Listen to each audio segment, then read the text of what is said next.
we done came from the bottom. Mad that we up, but I don't hear him talking. Started with knowledge inside of my noggin. We took a dream and then we started blogging. Put my city on the map now. I'ma say how it is and I don't back down. On the road to 100K, we finna act out. We gon' show them that we not just in the background. We the main event, we the main show. We the one that people always gonna pay for. FYF, we the best, no debate though. Number one sports channel, every angle. I'ma show them all how we ride. Best sports talk show, we not like them guys who playing it safe while they feathered the lines. We pushing the narrative all of the time. Like who to go in the game is not MJ. Kobe Bryant top 10, not what we say. I keep Elijah one is very overrated. Keep it real if it in fact we don't say it. Now stable, we won't be ignored. We number one, especially when coming to sports. FYF bringing the heat here, of course. Where everything backed up with actual source. Everything backed up with actual source.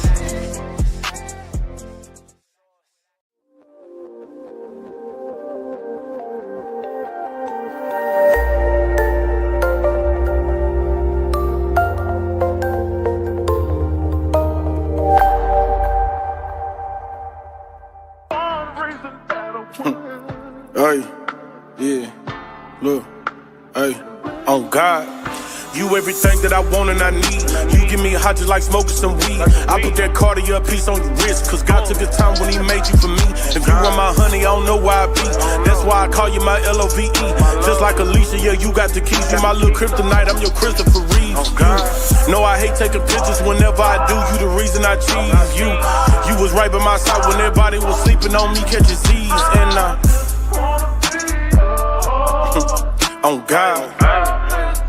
Hey, let me tell you. Said I already knew from the very beginning. With you on my team, I would definitely start winning. We back to back, 96, 97. Just like the Bulls, Michael Jordan got it pimping. I could be crazy, a little indecisive, but choosing you one of my best life decisions. Yeah, it's more fish in the sea, but I play my cards right with you, babe, so I ain't gotta go fishing. I treat your body just like it's a holiday. I celebrate it like family tradition. You know I eat you like Thanksgiving pie and then open you up like a present on Christmas. Sex on the floor in the bed or the kitchen, or maybe the tub with some bubbles up in it. When we in the car, I lay back, let you ride it, but baby, go slow, we don't need speeding tickets. That's a fine, but you fine too. With no makeup, I swear, girl, you times two. Like your spine, girl, I'm always behind you. Bend it over, let me go remind you. If you lost, I'ma just use my GPS. That's a good pussy search, but I find you.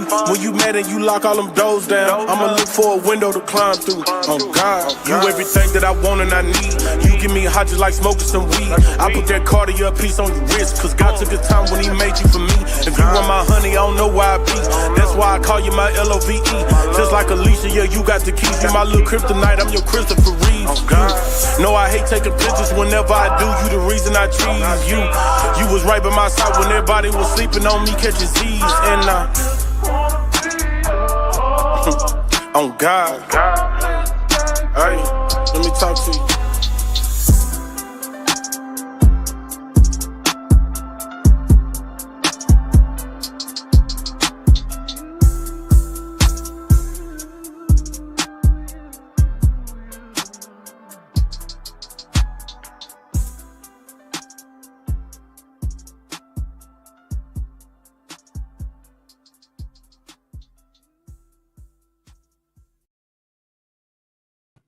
Everywhere sports, man. It's Lamont. We back. Got a big time game today. Game 3. Pacers Thunder. Should be a good one. When we drop that link, man, I'm gonna be wanting y'all projections for tonight's game. We're gonna have to talk about that. So we probably gonna talk about that. He says Gil just ended and got pulled into a FYF live. Gil in here. Oh, you definitely got to drop the link, man. If Gil here, man. Salute to Gil, man. Killing the game, man. Killing the game, man. It's crazy because, you know, it's crazy how time flies, y'all. I can kind of think back to about a year ago. Probably was it a year? Probably a little over a year ago. Probably less than a year ago. And I was talking with Gil about his podcast and to see everything start to unfold. The podcast is one of the top 10 on YouTube. It's crazy. So salute, man. Gil's Arena. Make sure y'all check it out. No Chill Gil, man. Salute to everybody doing their thing over there. Underdog Sports, man. Killing the game. We got King Rose speech in here. Salute to A Johnny and Goat James Kingdom, man. Bezo the Prophet, everybody that's pulled up.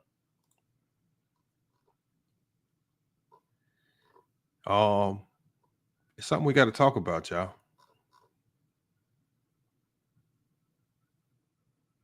It's something we got to talk about. And I think this is something that even Ajani has been alluding to, not necessarily directly on this topic, but he's been kind of alluding to how the media is hard. And if you even think on it, Gil has even spoke to this a little bit. The media seems to find and propagate and push everything that they think is wrong with this era. And because they spend so much time trying to identify every potential negative, that we ultimately forget or even overlook what's elite. And it's right here in front of our eyes. For example, and Adam Silver had to basically come out and tell people, why are y'all talking about ratings? Adam Silver even came out and said, most of you guys don't even understand ratings. Y'all don't understand the changes in the Nielsen rating, streaming, the internet, replays, yet casuals are running around pretending and propagating as if the NBA is doing bad or is losing viewership because people in the media, and typically people who are connected to cable TV, are pushing narratives that viewership is declining, when there's no data that supports that. And I think all of that all connects to what we're about to talk to today. It's all going to connect back to what we're about to talk to today, which is there's something that just happened in the 24-25 season that because the media hasn't told you guys, because the media isn't pushing it, because the media isn't selling it like they would have sold players in the past, a lot of you guys are now you're not in the know. And there's something that just happened this year that should have been talked about. We got the basketball company says the ratings are bad. The basketball company, the ratings are not bad. Nielsen ratings are down. Cable TV ratings are down. But that's because no one uses cable TV anymore. I mean, it's very simple, basketball company. If you look at every product on cable TV, every potential product on cable TV across all genres are down. News, entertainment, they're all down. So to just single out the NBA and say that the NBA is down, everything on cable TV is down because of social media and because of streaming networks. So I think it's it's a very uneducated take to just say, oh, the NBA finals numbers are down. Especially people in the media that say these things. Especially when people in the media see what the potential streaming numbers are, see what the potential numbers in other countries are based on streaming, online views, and things of that nature. But they intentionally ignore that data just to push a narrative because there's many fans today that love to gravitate to the negative. If they came out and said Game 1 of the NBA Finals had the most viewership of all time, you guys would find every which way to dismiss it. It still wasn't better than Jordan. It wasn't better. It didn't look. You would always try to find a way to dismiss it. So they're just feeding you the negative that you want to hear, even though it's manipulated to a certain degree. So it ultimately just takes a little bit of thinking to understand it. We got JP says, stop this lying ass channel. The unfortunate reality, JP, is these are things that have been researched. There are numbers to support it. There are no numbers to support you guys saying that viewership is down in the NBA. Because if viewership was truly down, then the money would be down. And the one thing that we have not seen decline is the money. The money for these players has only skyrocketed on and off the court. So much money that players are now projected to ultimately end their careers as billionaires. SGA is projected to end his career as a billionaire. Nikola Jokic, same. LeBron James, already a billionaire. If viewership was down, why will so many players of this era finish their careers as billionaires? So it ultimately stems from just lies being propagated. I tend to follow the money. I understand business. A lot of you guys tend to probably don't have a business acumen or a business background, and ultimately, if a product is not doing well, the money will not follow. I'm sure some of you guys have failed businesses, and those businesses failed because people weren't walking in the doors to buy the product, and that business shut down because you were not bringing in money. You didn't have enough money to pay your employees and whatnot, etc. The NBA has excessive money. They just signed $1 billion media, $8 billion media rights deal. They have excessive money flowing out every which pot you can think of. It's doing better than era. If you guys choose to run with the lie, that's you. Billionaire says that's due to old Nets overpaying because they don't want to go under. Also, what are you talking about? Networks are not overpaying. That's just not how business works. Hold on. And it makes no sense what you just said. You overpay because you don't want to go under? Overpaying, if you're already sinking, seems like it would just fast track you going under. He says also many cable and streaming contracts force them to overpay. Oh my God. Jesus Christ. Okay. Let's just not entertain the illogical. Okay. Let's just not entertain the stupidity. Yeah.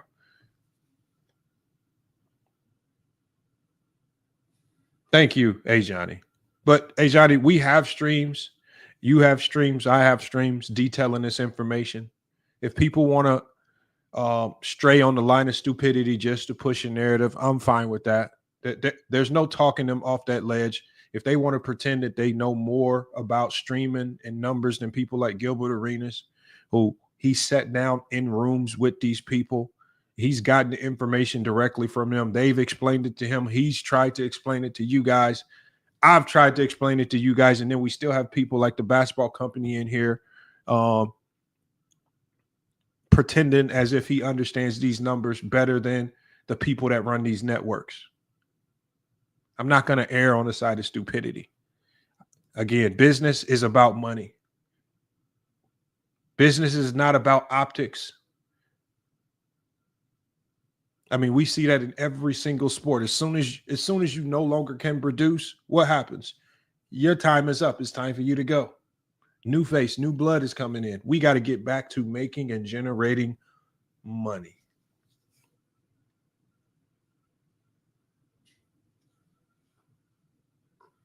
I want you to tell me who's losing money in the NBA.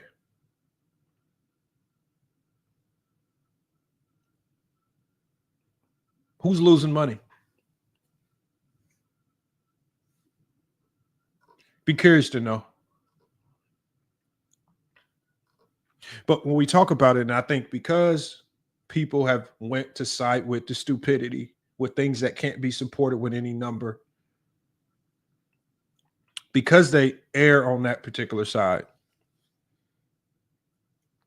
then what we ultimately end up doing is we ultimately end up overlooking some of the best performances.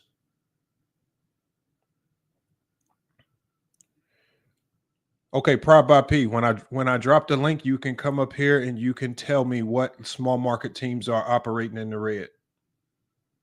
All right. I have the numbers right in front of me. And so what I'll do is I'll pull those numbers up and I'll put them on the screen and I'll allow you to explain how all of the teams that are in the green are losing money. All right. And that's what we'll do. So we'll say, well, I'll be dropping the link pretty soon here. We got the game coming on. They're already got them up, but we got to get to the topic, Prop by P. So we got to lock in. All right. And Prop by P, I've done multiple live streams and you've never hit the link. All right. Don't pretend that you're going to hit the link today. But when we talk about this season,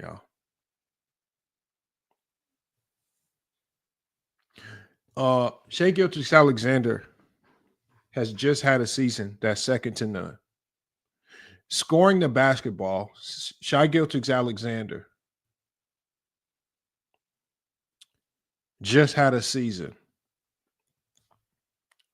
that usurped Jordan's best scoring season by any metric, or even Kobe Bryant's, because we're talking about modern day scores.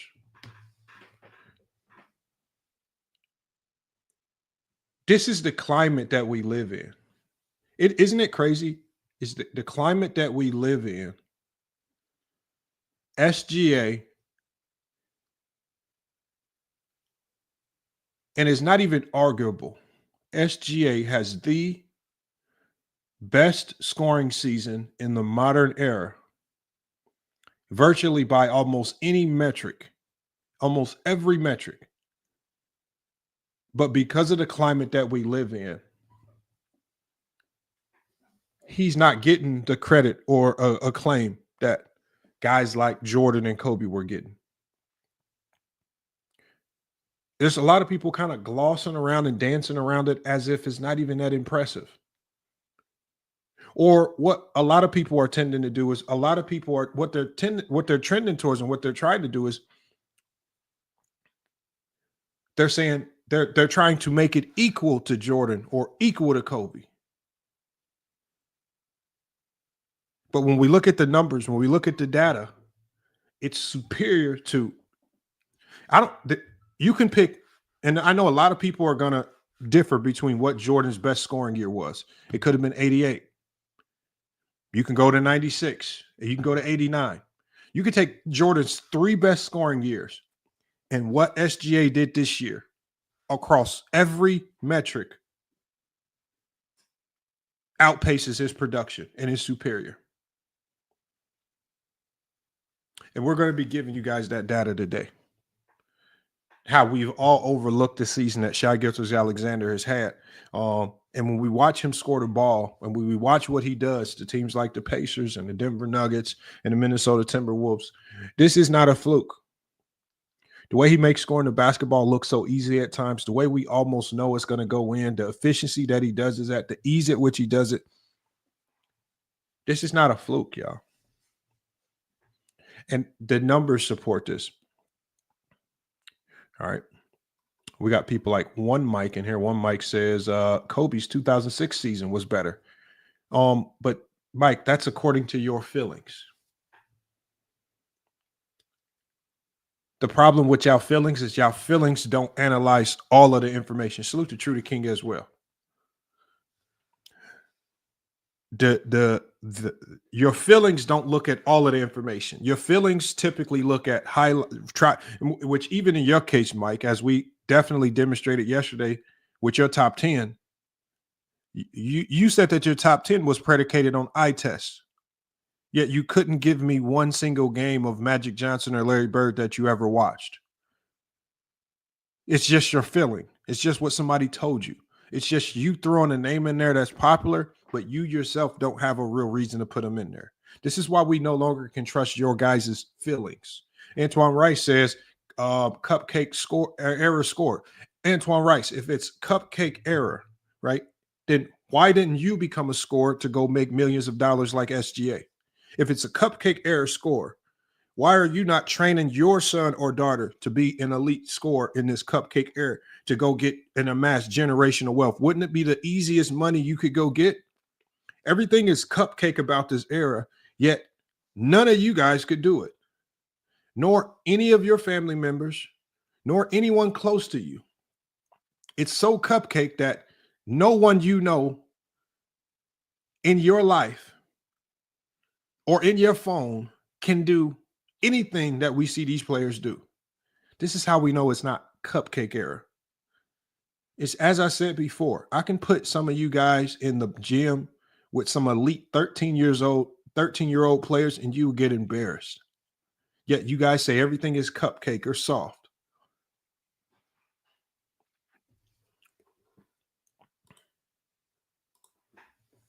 This is what we're running into. He plays football, and I guarantee you he's probably a cupcake. If he plays football, tell me where he's ranked. That don't change nothing. Just because you switch up the sport don't mean you're not raising a young athlete that is going to be completely hot garbage. I'm almost 1,000% Antoine Rice that your son or daughter is trash. I'm almost 1,000% positive that you don't have the wherewithal, the gumption, the know-how to create an NFL player, to create a pro athlete to any degree. Since it's so soft, since it's so easy,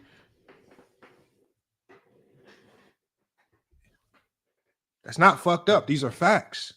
Because what people act like, the players that get to the NBA are the elite of the elite. You can be the most elite player at your high school, go to college and look like a role player. You can be the most elite player in college, right? Go to the G League and look like a role player, right? You could be the most elite player in college, step into the NBA and look like nothing.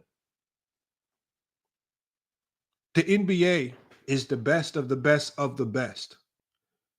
And the guys at the top of the NBA is a very, very, very, very elite class. And so when we look at the very, very elite, and when we look at the very elite of the NBA, the best of the best of the best, and when we look to that, and most people who look to it from the bottom, from the floor, they say, oh, that's soft. It's hard for me to take y'all word for it.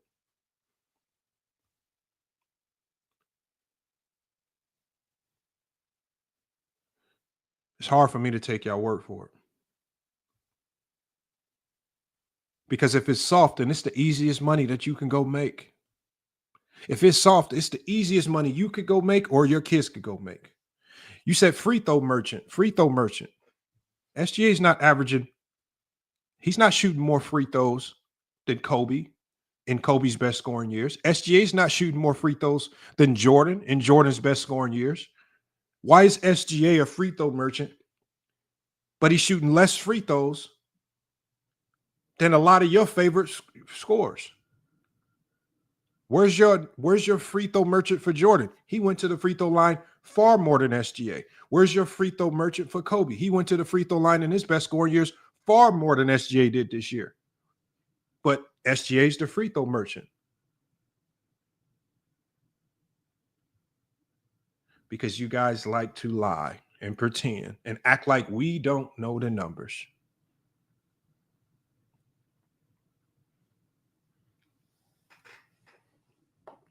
We're going to get to it, y'all. We're going to get to it.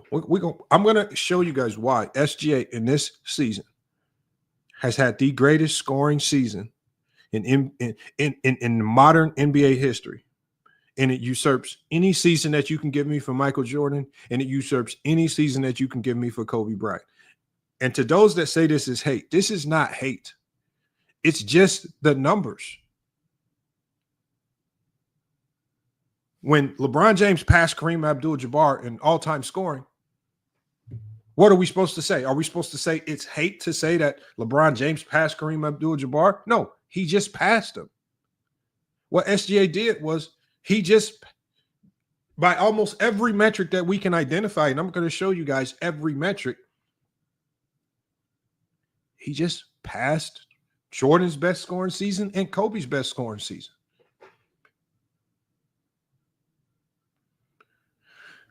We got Lucine Etin says, MJ, 89, it does not. Unfortunately, I've done the numbers, and it's not close. I'm sorry.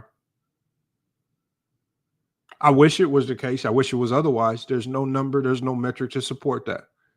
And we're about to get to the numbers. Let's go ahead and get to it because I do want to drop the link. I want everybody to come up here. Also, there are a lot of people in the comments, especially from the last video, right?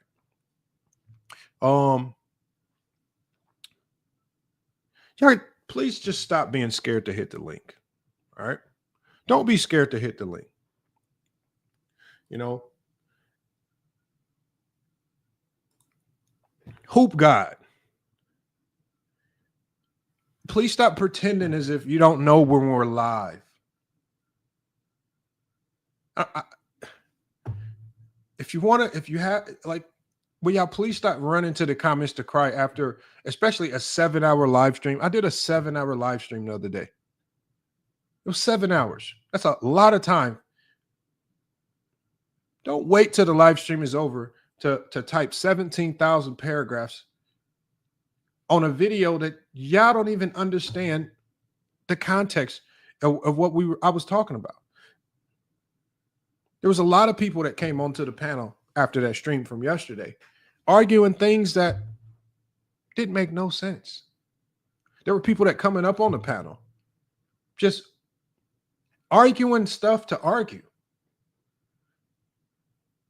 I want y'all to go back and watch that stream. I want y'all, anybody that came onto the panel and spoke for an extended amount of time, they were just arguing to argue. They were making up things to debate.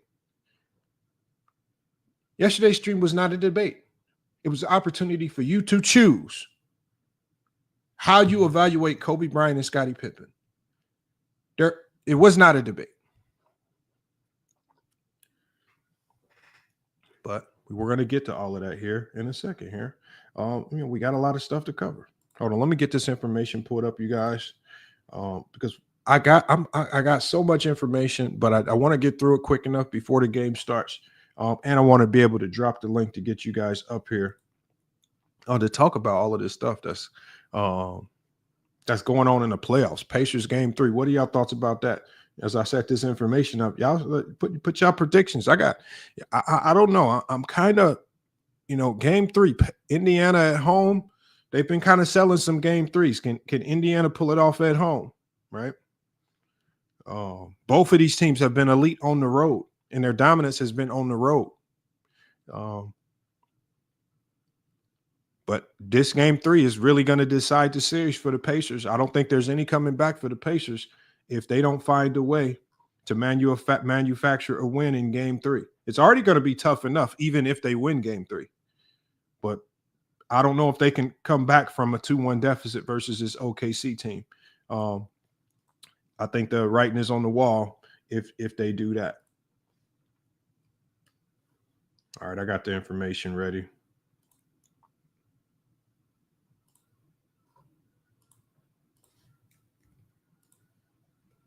All right, here we go. And my apologies, y'all. I shot the notifications out late. I'll get those notifications shot out when I drop the link, so we get everybody in here to cook on all of these topics. But let's talk about it. We're going to start with some just basic information because we got to walk you guys through this. We got to slow walk you through it. And I know there's a lot of information here that a lot of people are going to pretend to not understand or know. The unfortunate reality is the information is what it is, and it's all connected. You have to connect these dots. And I think they're very simple dots to connect if you're just willing to accept the information and you're not looking for ways to pretend as if the information is not legitimate. Also, this is all information that you guys can easily find on your own. Oh, before we get started,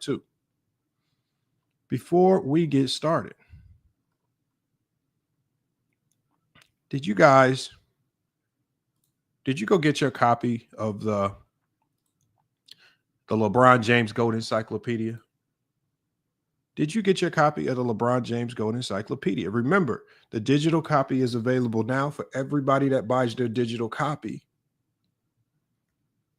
For everybody that buys their digital copy, you will get a free paperback copy as soon as the paperback is released. The link is in the chat, takes you straight to Amazon. The cost of the book is $23.23. What is this book? Why did I write this book? I wrote this book not because LeBron James failed, but because he succeeded too much to fit the script. The media built a myth around Jordan, and when LeBron broke the myth, they moved the goalpost. That's why I created the LeBron James Golden Encyclopedia, to end the lazy takes and to give fans the receipts that they need. Over 100 myths destroyed, real stats, real quotes, real truth, one-line kill shots for every argument. No more listening or losing to 6-0 nonsense as we destroyed and decimated yesterday. This book is your weapon. Grab it today on Amazon, Kindle or paperback. Paperback will be available soon. Go get your LeBron James GOAT Encyclopedia today, man. Invaluable weapon, man. Invaluable weapon. Let's get to the information today. SGA versus MJ and Kobe peak scoring comparison. Let's just get straight to the data. Let's just get straight to the data. Let me remove this banner real quick so you guys can see. Let's just get straight to the data. We're going to start with volume and efficiency. Okay. We're going to start with volume and efficiency.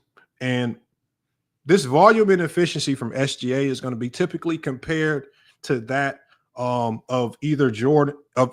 I selected three of Jordan's 3 top scoring seasons and Kobe's 3 top scoring seasons. All right.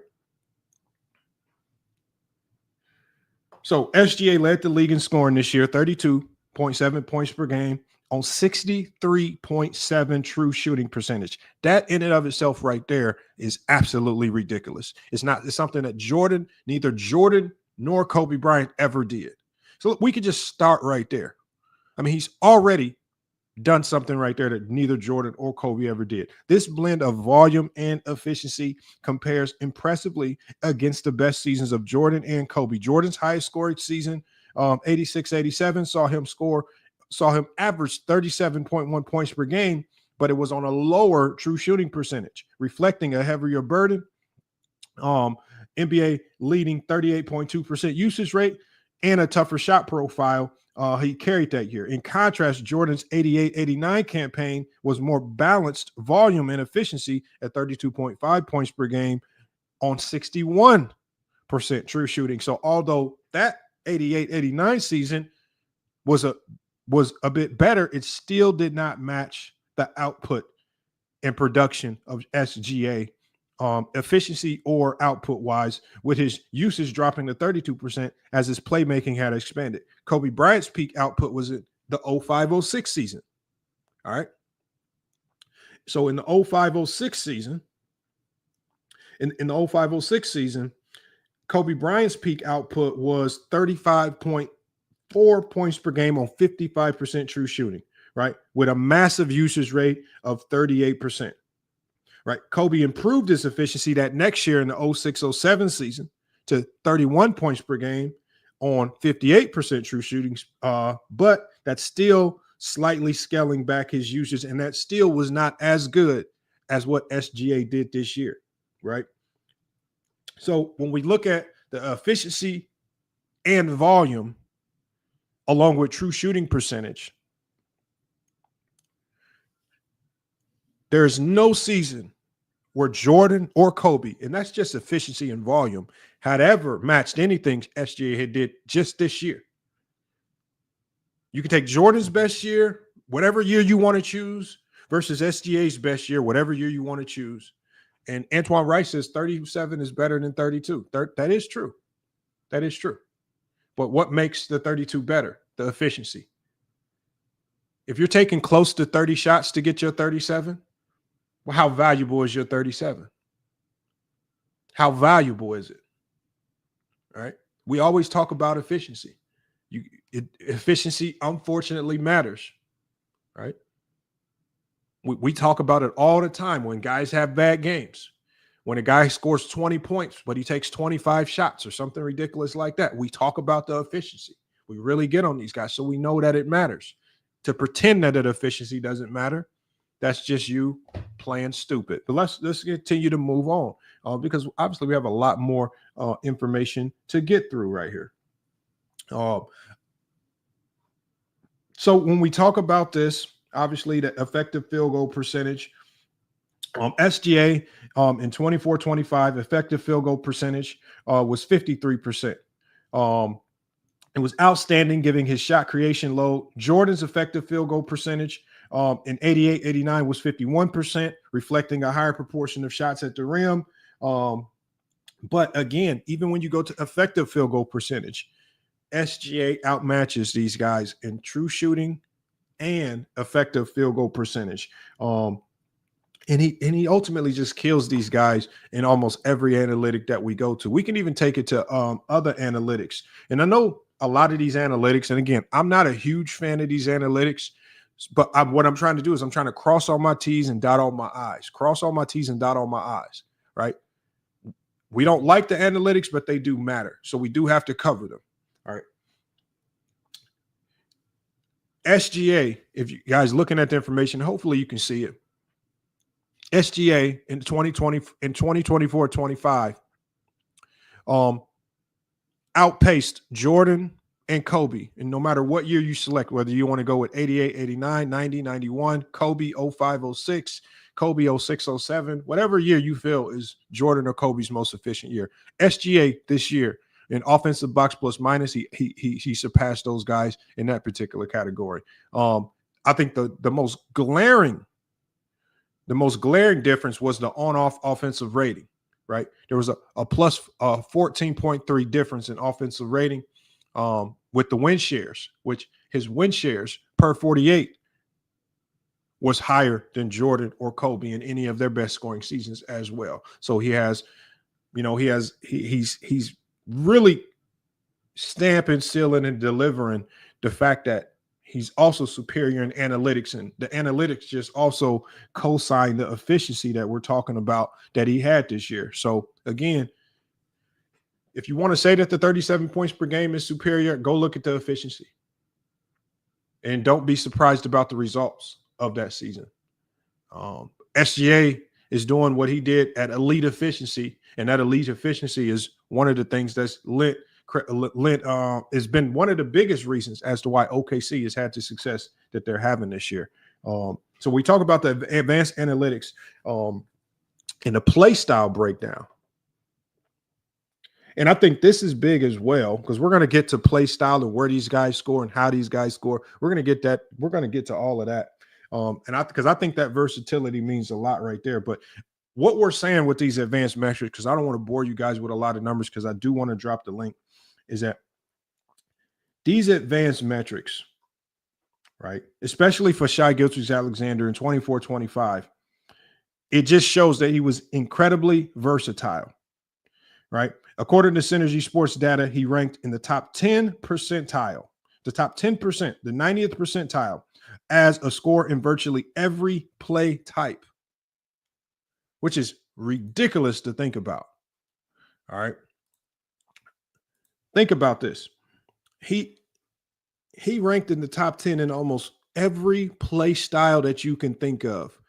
He was the league's best isolation scorer. He was top 10 in pick and roll, right? Transition, spot up, and post ups. Even though the post ups for him were at a low volume, he still did it at a 0.95. Serge says a bunch of fake numbers. The numbers are only fake when they don't favor your player. The numbers seem to only be fake, Serge, when the numbers are better than Jordan's or Kobe's. Now, Serge, all you have to do is go look the information up on your own. 2-5 says Lamont got no point. It's not delusional. That's what the numbers say, right? This is something that Jordan nor Kobe never did.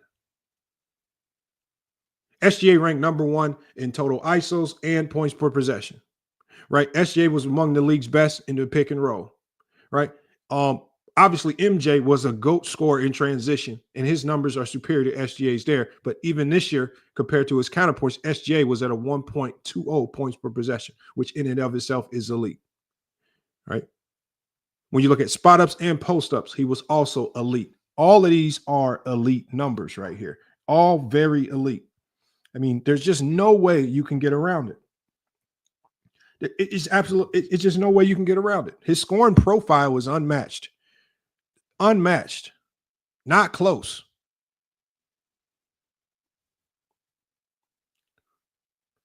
Find any year in the NBA where Jordan or Kobe were top 10 in all of these scoring profiles. You won't find it.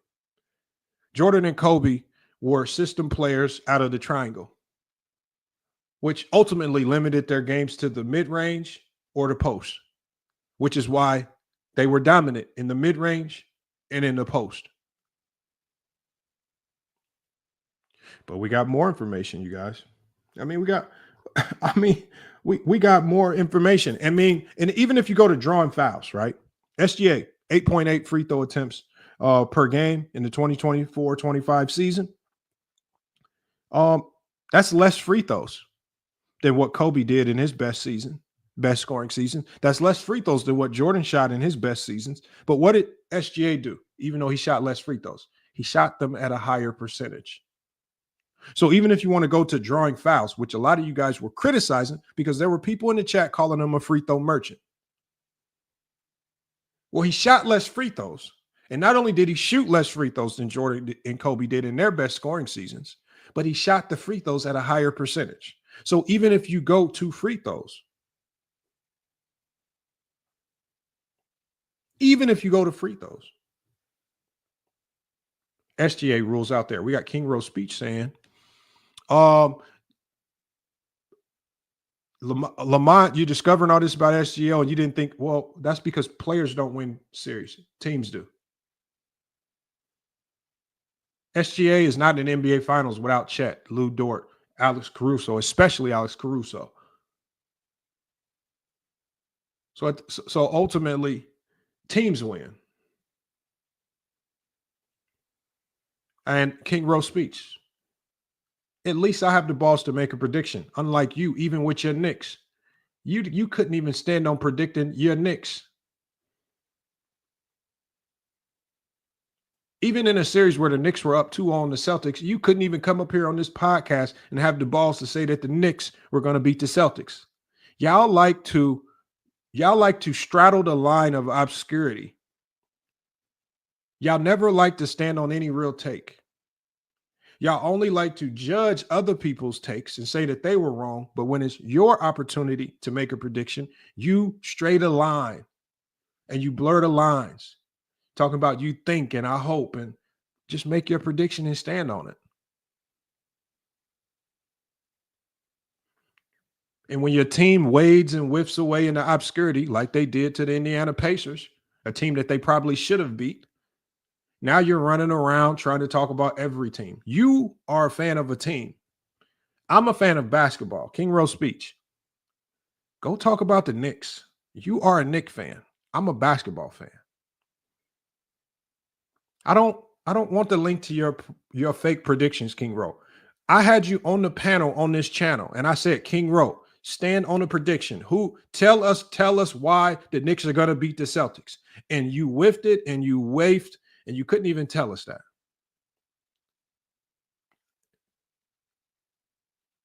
There's so many people that come up here. Like yesterday, how many people on the panel yesterday did we ask? Where do you rank Scottie Pippen? How many people can I don't want to rank him? I can't rank him. We even had a person like Ace 30 up here saying, you got to pay me for my rankings. What? This is because you're scared to stand on an actual take. You have no real takes. You only like to entertain what other people say, but you have no valuable or real input. There were a lot of people on the panel like that. There were a lot of people on the panel in yesterday's stream that were just up there to try to judge what everyone else had to say, whether they agreed or disagreed, but had no real opinions in and of themselves. These are the fake basketball minds in the basketball community, like King Rowe. This is one of the reasons why King Rowe came on this panel and said Frank Burkowski had a great up and under.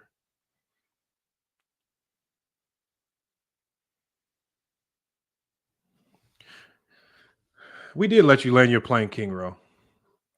But back to the topic on hand. So we're going to get through all of these analytics that I want to show you guys real quick because, I could go on and on all day about this. Let me just get through these analytics so I can drop the link. But when you go to SGA and his unassisted, I think being able to create for yourself as an individual scorer is probably one of the most important things. Not relying on others for you to be able to get your points. SGA in the 2024-25 season was unassisted on 82% of his 2-point field goals, and he was unassisted on 75% of his threes. That's a total of 81% of his buckets were unassisted. That's higher than Jordan in any of his best years. That's higher than Kobe in any of his best years. Jordan's highest year of being unassisted was 88-89, where he was 76%, 60% on the three, 74% in total. Jordan in 90-91, he was assisted on 63%. He was unassisted on 63%. Kobe 72% unassisted in 05-06, which many people feel was his best offensive year. And then in 06-07, he was unassisted in 68%. This is primarily because they were system guys. They were in the triangle. The triangle relied on what? Ball reversals and dumping the ball into Shaq or Kobe, those guys funneling those assists and getting those assists at Kobe Bryant. He needed the system. SGA did all of this without a system. He did this without the need for others to create for him.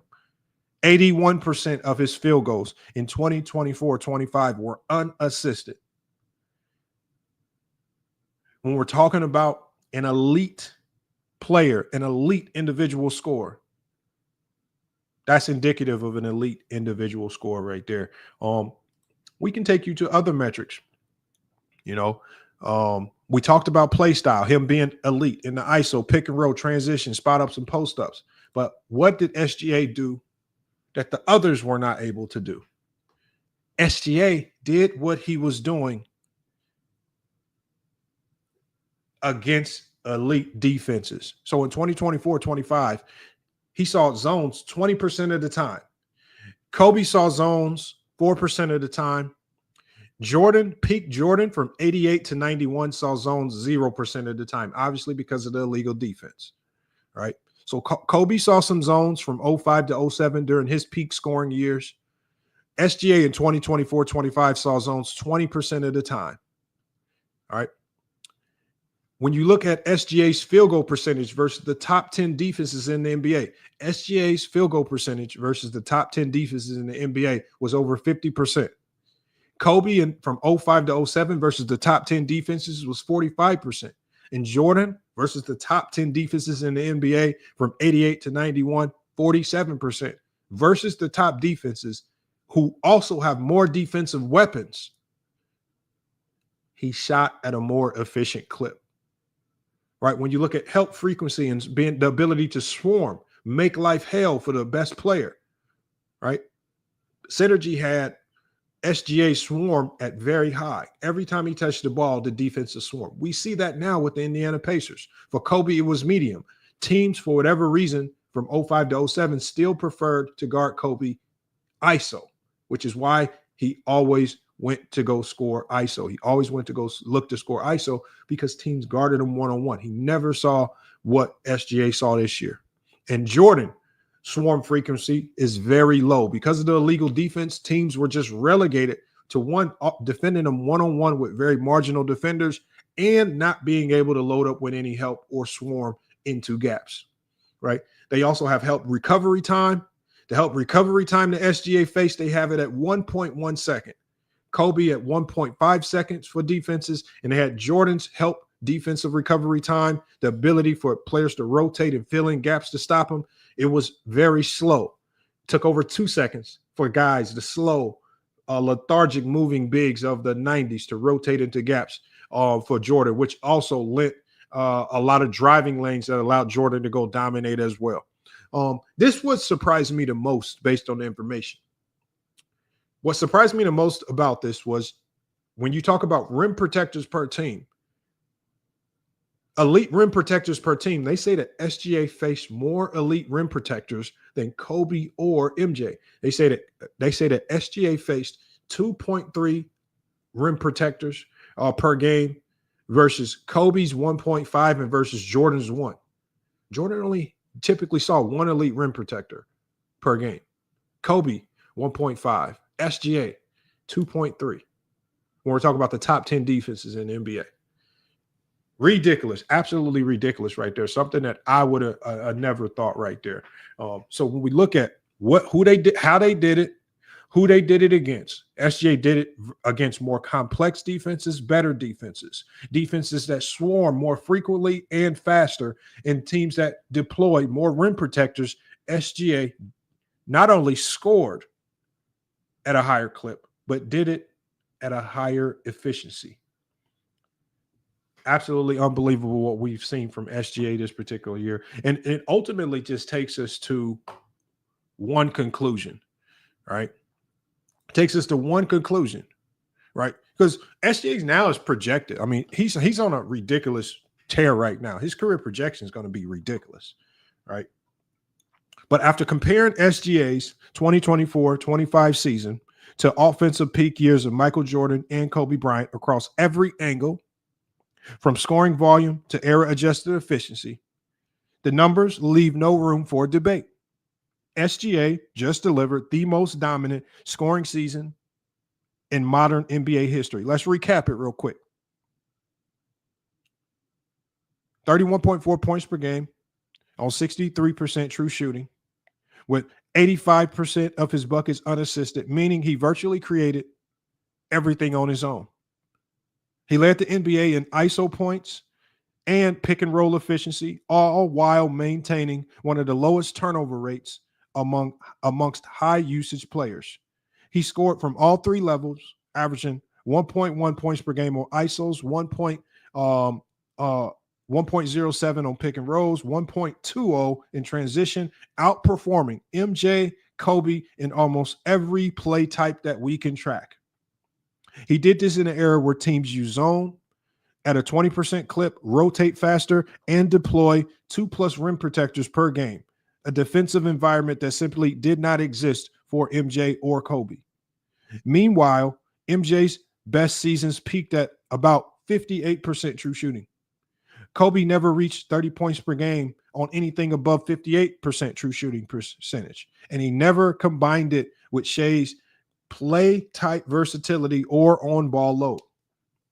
And for those that want to cling to nostalgia, because you're going to have a lot of people that say Kobe had better footwork, MJ had more iconic moments, Shai doesn't feel or look like them because of your emotions. As A Johnny was telling you guys yesterday, FYF, you got to fuck your feelings. We don't care about how you feel. I really don't care. Narratives are not numbers. The facts say SGA is outpacing both legends in efficiency, versatility, and self-creation. He's doing it in a harder defensive era with greater spacing responsibilities and without a system tailor-made for him like Phil Jackson's triangle. This season was not just impressive, it was historic and it was redefining. The data doesn't lie. SGA just authored the most complete scoring season we've ever seen. And the scariest part about it is that he's only 25 years old. That's the scariest part about it.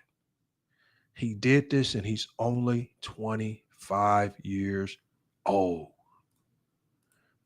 Absolutely unbelievable, man, what we saw from Shai Gilgeous-Alexander. Let me give a shout out to Shug in the chat, man. We got Shug in the chat, man. He says SGA is Kobe 3.0. Salute to Shug in the chat. Make sure y'all go check him out, man. Shug is killing the game on his channel, right? All over the place, man. Salute to Shug, man. Make sure y'all go check him out, man. And still, man, and do y'all know, Uncle Shug, he has started. He was one of the first to start decimating Kwame Brown and beat Kwame Brown's career and channel into the mud, and he is still on that man's head to this day, all the while elevating. So you got to give a big shout out to Shug, man. Shug is one of the goats of this, one of the goats on YouTube, man. Definitely underrated, man. Just like SGA's year this year. Definitely one of the most underrated, man. So we got all these things. Y'all see how everything just kind of goes hand in hand, man, when we start talking about it, man. We got Zingo Edit says SGA is anti-clutch. Not sure what that means. You got to come up here and explain that. I'm about to just drop the link, man. And I got more information, you guys. Obviously, with all the information that I have, I could sit here for about another 1 to 2 hours really breaking down the numbers. Ultimately, it just feels like you guys are going to be resistant to the numbers because of the nostalgia and fandom. All right. So we just going to drop the link. I want to hear some of you guys out. I want to hear some of the bad takes and the delusion, or I want to see if you guys are willing to give SGA the credit that he deserves for the season that he had. What did I say yesterday, y'all? What did I say yesterday? And I had to warn some of you guys yesterday about doing this when we were talking about it. I said, when we talk about championships and league MVPs and what players accomplish, I can have my own personal feelings about how they accomplished it. I might not like it. Just like the Rice guy in the chat was saying, make with these emotional pleas saying this era was soft. At the end of the day, if your numbers support it, I can't take your numbers away from you. I can't take your accolades or your compliments away from you. I might have my own personal feelings about it, like Hakeem Olajuwon and his 2 championships. But I can never take his championships away from him. I can have my own personal thoughts about who he was as a player, how he quit on his team, and things of that nature. But I can't not take away what he did. I cannot take away the fact that he was one of the era's best defenders, things of that nature. There are certain things you just cannot take away. Are you guys going to take away from SGA what he earned? Are you going to try to mitigate his numbers with nostalgia, excuses, and narratives? Or are you just going to come up here and give SGA his flowers for having the greatest scoring season in the modern era? Better than Jordan, better than Kobe by almost any metric. And if you have any questions about metric, or if you have numbers that you want me to compare, just ask. Don't surmise. Don't try to remember like one mic. Just ask. I can pull the numbers up and we can do that comparison. And then you can make your decision. Are you going to find a way to dismiss the numbers, or are you just going to fall in line and say, yeah, this is the best? And it's sad that it takes us having to do all of this to say that what SGA did this year is the best, because ultimately in reality, the media should have been doing it. The media should have been doing these deep researches. They should have been telling y'all how great of a season, the trajectory that he was on. But instead, what was the media doing? Crying and whining about everything else. Especially here on YouTube. A lot of y'all were running around crying and whining about Bronny James. Crying and whining about a 40-year-old LeBron James. Crying and whining about how the Lakers pulled off one of the biggest finesse trades in NBA history. Crying and whining about everything else, but not recognizing or giving credit to the greatness.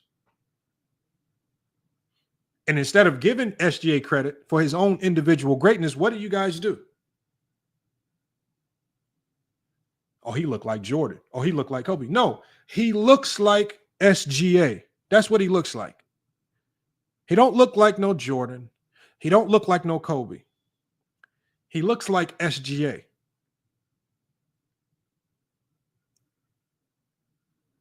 It's not a compliment to say that SGA is the next Jordan or Kobe. Because from what we saw this year, he looked better. 2-5, y'all say it's cap. But when I drop the link, I want y'all to not whiff away and disappear. All right, we're already right now looking for Hoop God. If anybody knows Hoop God 23, right? I couldn't find his YouTube channel. I think he has a YouTube channel. Ever since Michael Jordan Fans Are the Best channel got shut down, they've kind of whiffed. They've all kind of dissipated, and they've kind of drifted off into different realms of obscurity. I don't know. But again, their super team that they tried to put together, they've all now, I don't know. I don't know what they're doing now.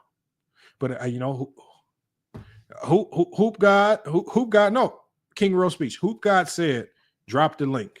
Right. So when I drop this link, I'm gonna specifically go to the comment. I'm gonna go to his comment and I'm gonna tell him that we're live and we're gonna see if that he pulls up. I don't know what he wants to talk about because even in his comments, I had to tell him, "Who God? Did you watch the video? You're completely off topic." A lot of people just want to debate. I even had to tell T Perfect. T Perfect said, "I want to debate Lamont on if Kobe's top 10." What did I say 1,000 times yesterday on the stream? I don't debate people's top 10. I debate your criteria that gets you to your top 10. Yesterday, when Slim came up here pretending to know all this stuff about the game, I said, "Slim, what's your criteria?" Slim gave us his criteria. We entered it into the algorithm. His criteria is so flawed that it didn't even have Michael Jordan or Kobe Bryant in it. This is how we know that they just emotionally throw out names, pretend as if they have a real criteria. And when we put that criteria into an unbiased algorithm and it spits out names, you start looking dumb. Or we have some people up here when we ask them for their criteria. I'm not giving you my criteria as if it's some secret sauce that you can't give. Always tell you, we got to be wary of the people that are not willing to put their information to task.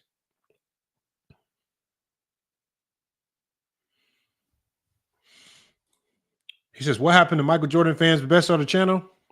Max, that motherfucker got smacked into the ether. That motherfucker, just like Rated R Sports. The basketball god smacked that bullshit into the ether. Rated R Sports has to start from scratch now. His channel got knocked into oblivion. Why? The basketball gods. Michael Jordan fans are the best. He might be back just like Rated R Sports is back. We're talking about the original platforms, King Roast Speech. That shit got smacked into oblivion. Now, if you want to know exactly why, of course, you're going to have to ask those guys to see if they're honest enough to tell you. But when you lie and when you push narratives that much, your shit gets smacked into oblivion by the basketball gods. And that's exactly what happened to them. They got excommunicated from YouTube. Go ask them why. I didn't get the email.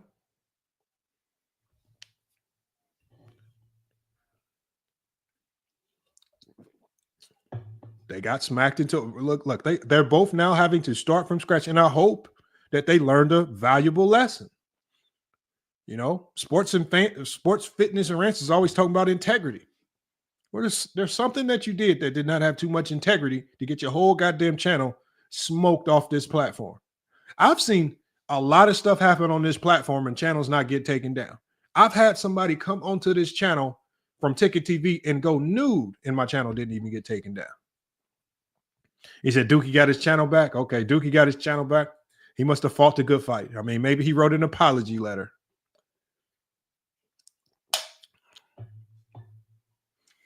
So it is what it is. Let me go ahead and drop this link, man. Let's get everybody up here to cook, man. SGA, the greatest scoring season in the modern era. Why do people take that from him, even though every metric says so?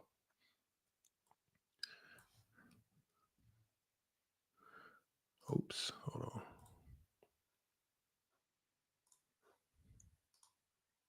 All right, link is in the chat, y'all.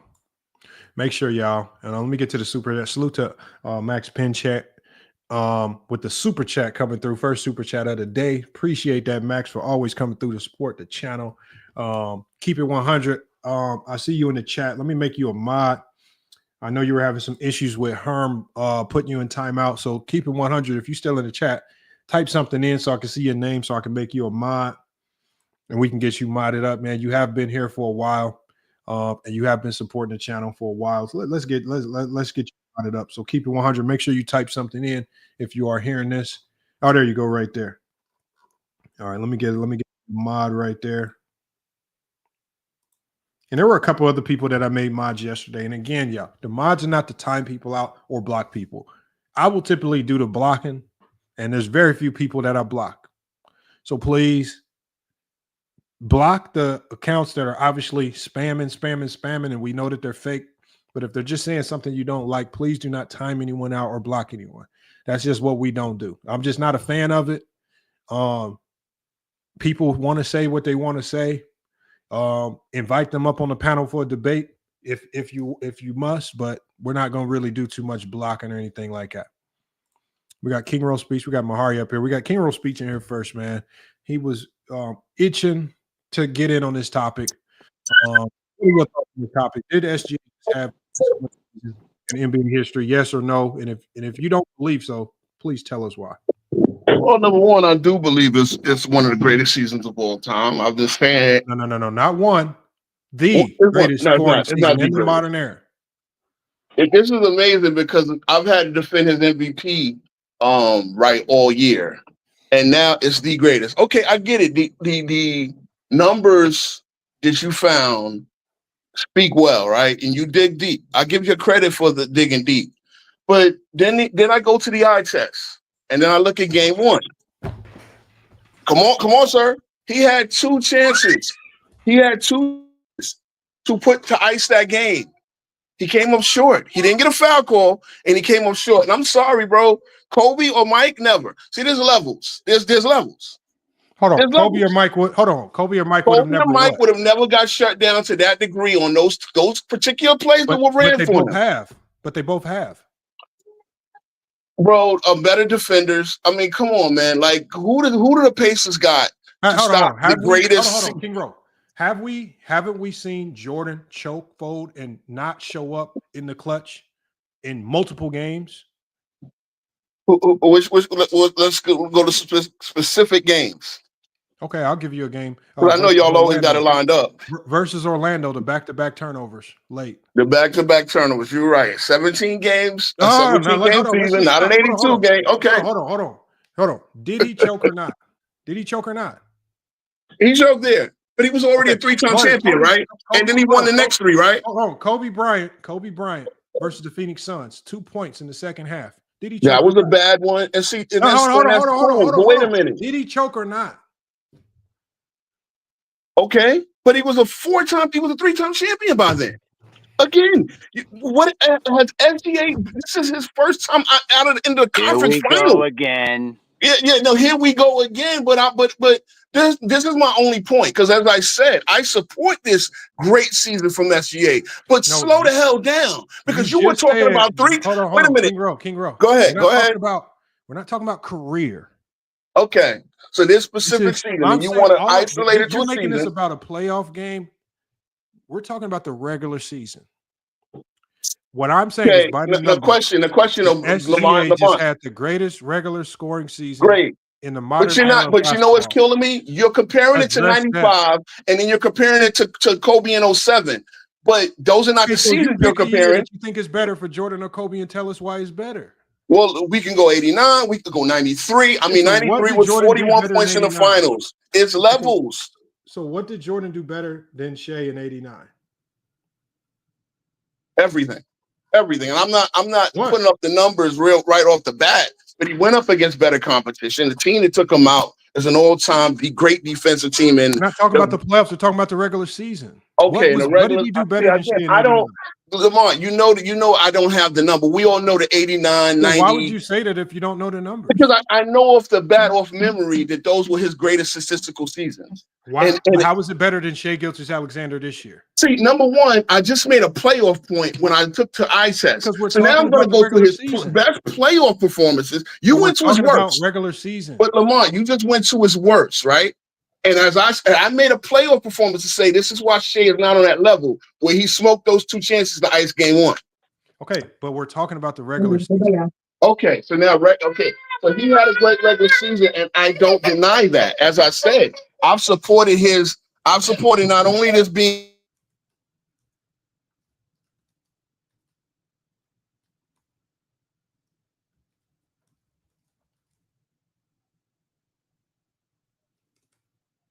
My bad for the hold up. I'm supporting this not only being one of the greatest regular seasons ever, one of the greatest teams ever, but again, when we get down to the nitty gritty and the biggest moments, the playoffs, like I said, he had a chance to ice game one, and that's where I see my eye We're test not says, talking about playoffs. We're just talking about okay, I regular got season, you. man. I got you. And I already said your He's only numbers. 25. Of course, he's going to get better in the playoffs, but he's only 25. Okay, and by the same token, going off your Kobe thing, We're just Kobe talking about had 3 regular season. rings. We're Kobe just had talking about 3 regular rings. season. What Okay. regular season do you feel Kobe or Jordan had better than SGA this year? And tell us why it was better. I'm gonna again regular season. I'm gonna go to 35 point a game he scored in 06. You said 88, 89 Jordan. So 88, 89 Jordan.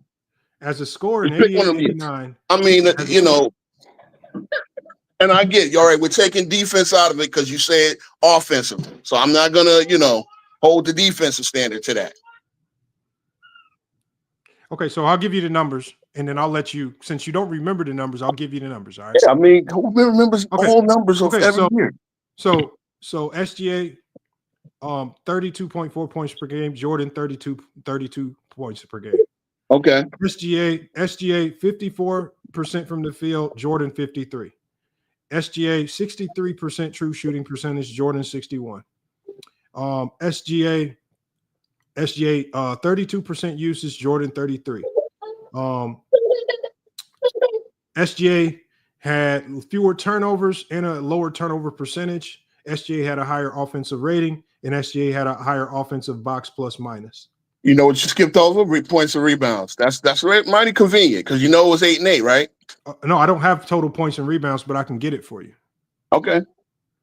I mean rebounds and assists. We're talking about scoring. I'm sorry. Rebounds and assists. You know he had 8. He went 8 and 8. We're not talking about playmaking and facilitating. Okay. All right. So we're talking about your ability to impact the offense. We're just talking. I said he has the greatest scoring season. Shai Gilgeous-Alexander in 24-25 was unassisted on 81% of his buckets. Jordan was unassisted. Jordan was unassisted on 72% of his buckets. So are you faulting Jordan for playing? I'm not faulting. I'm just giving you the information so you can. Okay, I mean, and again, I think didn't your title say offensive? So shouldn't this count as offensive? Unassisted means you're scoring. I mean, no, I'm talking about his assists though. The shots that you're creating. I said greatest scoring season. Okay. The title says greatest offensive season, but okay. No, the title says SGA's 2025 season is already better than Kobe or Jordan's peak years. There's no offensive. I could swear. We're talking about scoring. Let's not pretend that we're not talking about scoring. We're talking about scoring. Why are we now just pretending? And even if you go to facilitating, SGA has a better assist to turnover ratio. So if you bring an assist, it's just going to make your case worse because he assists better and he has a better assist to turnover ratio. Yeah, somebody said it does say it on the title, but okay. Do you want to incorporate assist? Because it just makes it worse for Jordan. I mean, I don't think so because you're acting like assist to turnover rates is end all be all. I mean, look. Again, I don't see one thing I hate to do is knock a great to make the case for another great. I just want you to. This is not knocking. Just pick a year that you feel. Again, I'm sticking with 88, 89. I mean, it was other seasons. What made Jordan better in 88, 89 over SGA? You just showed it, and then let's go relative to era, right? Obviously, true shooting percentages will be higher because the 3-point usage. The 3-point usage is used more and better than it was. So Jordan is what 33%. You got it for him at shooting a 3. Can you put that relative to league average? Can you put that relative to league average? Oh, put that relative to shooting guards of the era. And as much as y'all think there weren't great shooting guards, there were great shooting guards in both eras.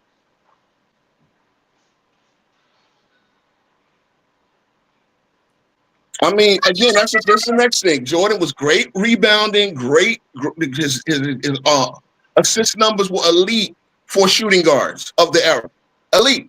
Like the idea that he didn't pass is a bad one because even this is before Phil Jackson now. He had elite assist numbers for shooting guards of his era.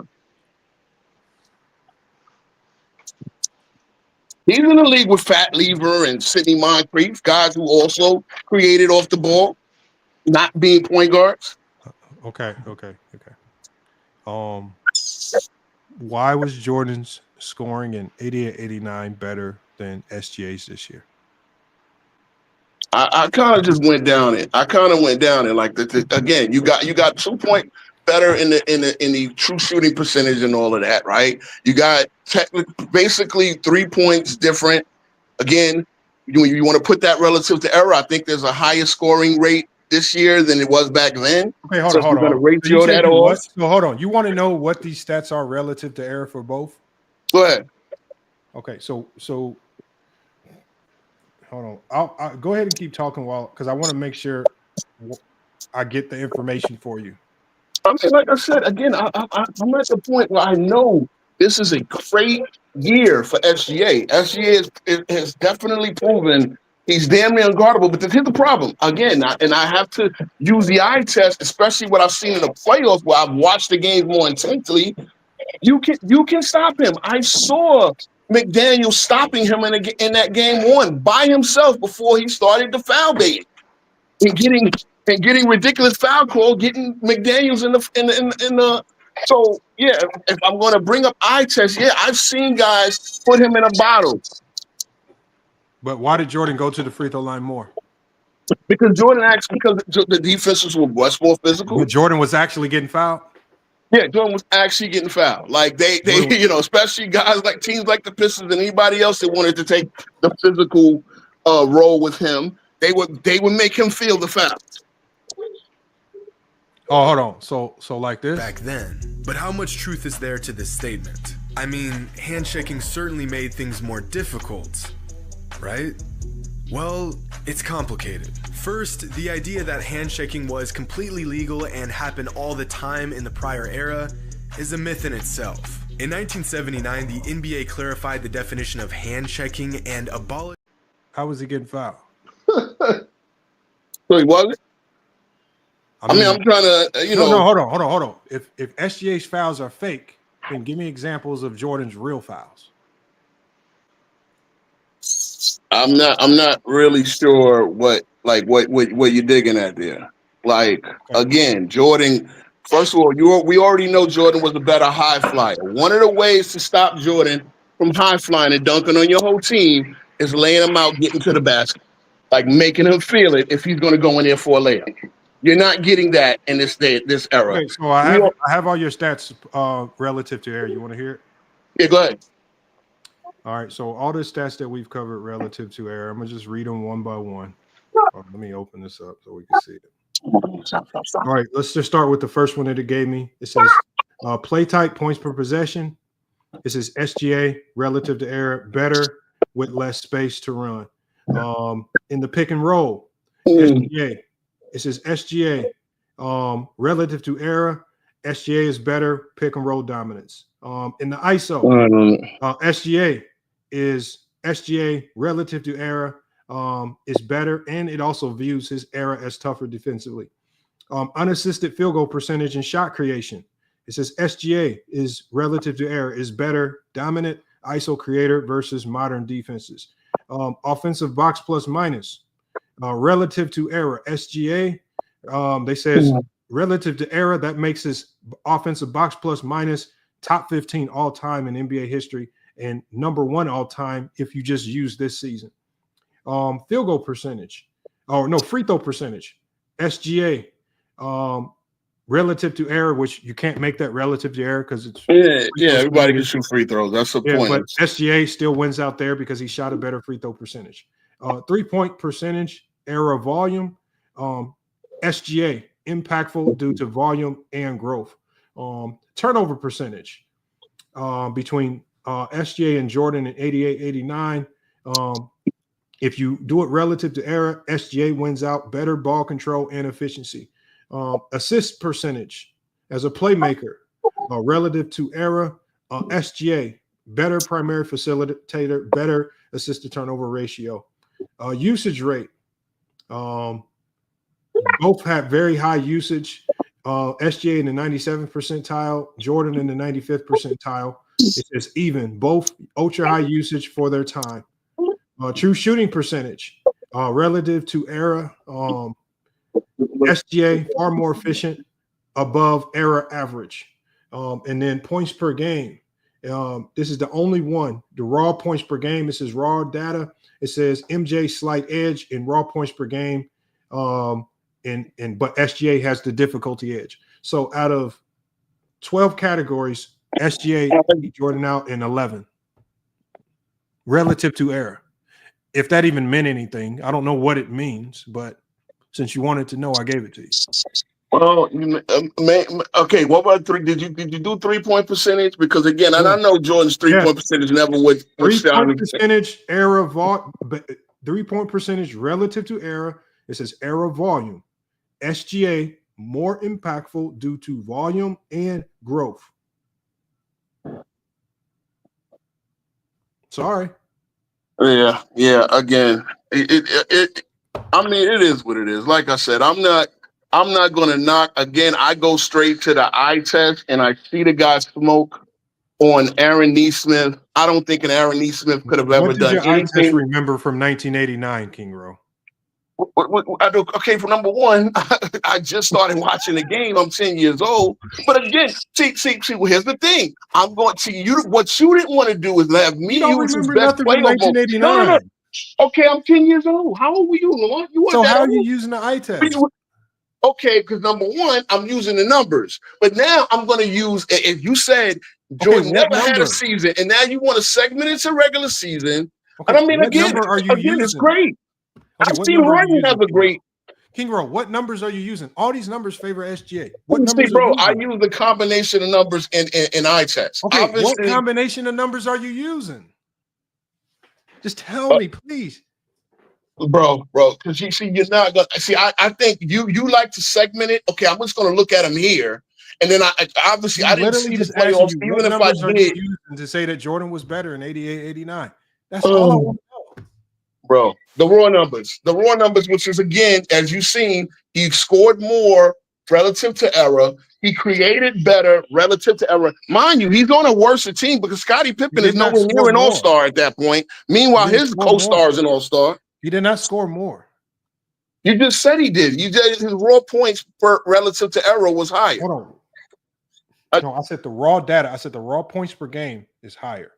So he scored more relative to era, right? What throws that off is this.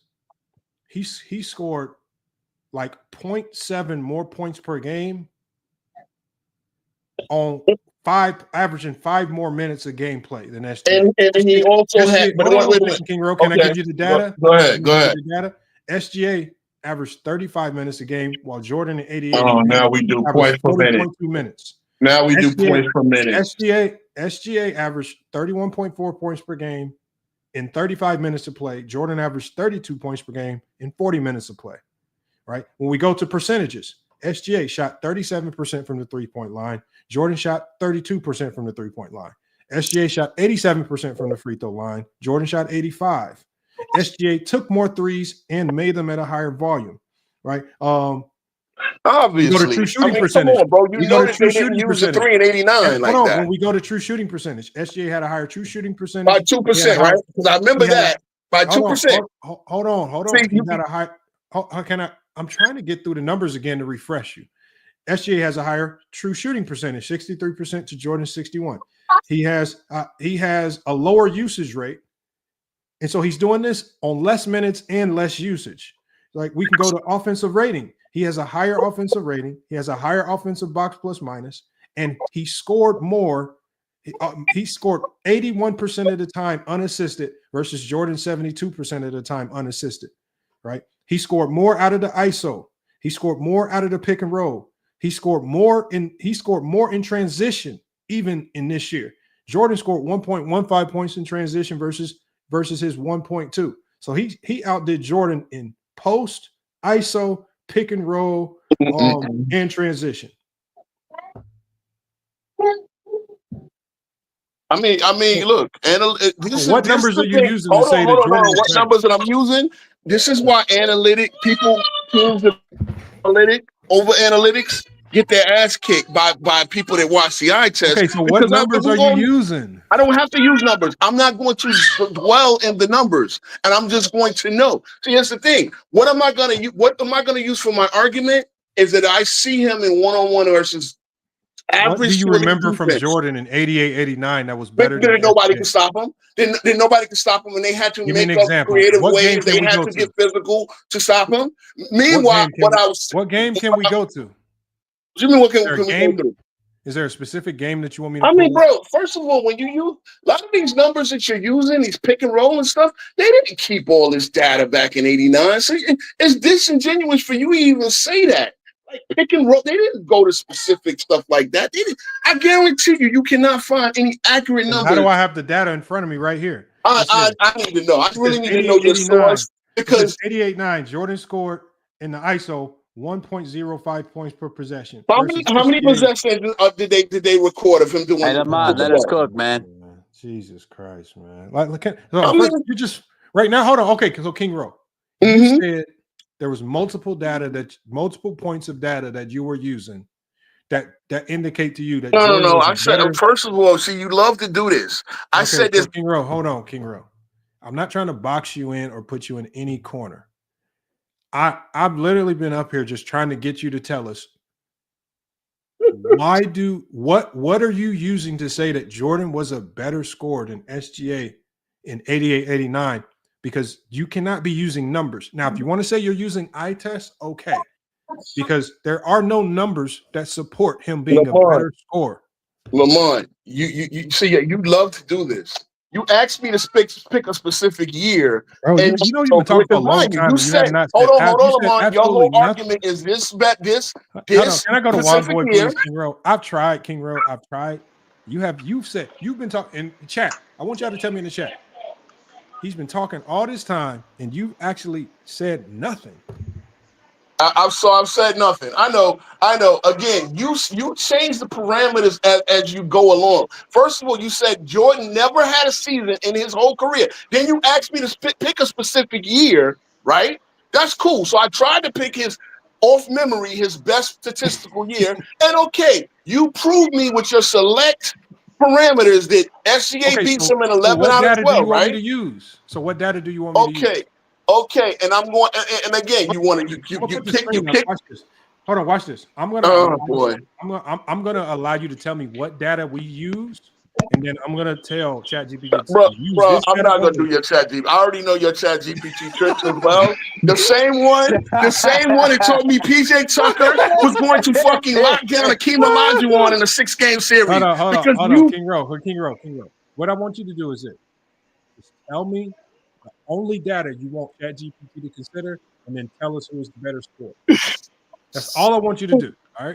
Okay, Lamont. We get it. You did this already. It's a trap. We've all been through this, Lamont. Hold on. I'm going to share my screen, and then what you can do is you can tell us what data to use. Instead of using all the data, we're going to use King Rowe's data. So see, I'm not coming up here with I don't come up here with all these advanced analytics. I'm a person that believes analytics is to be used to a certain degree, but then there's some things that analytics will never explain, and it will never tell you. And again, great all-time season. King Rowe, what data do you want us to use? Whatever you use, Lamont. Whatever you use, Lamont. Okay, so King Rowe, what data do you want us to use to get to Jordan being a better scorer? Boy, oh boy. I'm not gonna play the analytics game, bro. You can just put. You don't have to use analytics. Then you prove your point, right? Regular season don't use only. Analytics, King Rowe. Hold on. Regular season by SGA. Even in comparison to era, even in comparative to the way the game is played, it's been better than any Jordan season. Okay, but here's the thing, though. Okay, SGA got to do it again. Else, King Rowe. You can. King Roll again. Let me go next, Lamont. I've been I waiting. really want to know in the chat. Did anyone in the chat get educated on anything about Jordan in the 88-89 season based on what King Rose said from his eye test? He didn't give us a game, a moment, nothing.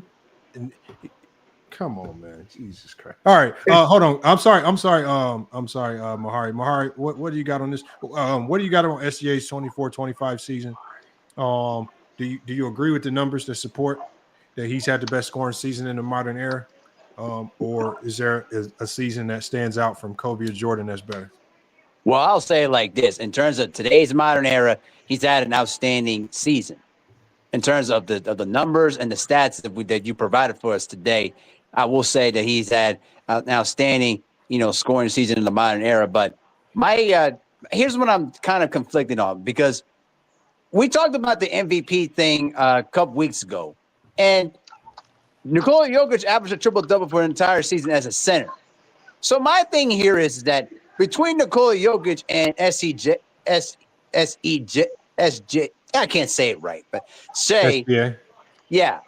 Between those two players, who would you think would be the most efficient, be the most dominant, or maybe the most efficient scorer of this particular modern era right now? Because I could be honest with you, you could make a case between those two guys right now, currently. A case for Nikola Jokic or Shai. You can. Yeah, you can. I just think that Jokic's case is embedded in how he impacts the overall offense. I think SGA's case is embedded in how he scores the ball. So Jokic, when you start to incorporate Jokic's playmaking and rebounding, that's what really throws his numbers way out the box against anybody, because his impact on the offense with the way he can rebound, the way he can pass, right, and the way he can create for others and create for himself. I think when you can, but we're not talking about right now. I'm just focused on scoring the basketball. Okay. And so when you're just talking about one guy that's scoring the basketball at a crazy clip, and even Jokic this year, if you look at his scoring this year on all three levels, it was absolutely ridiculous.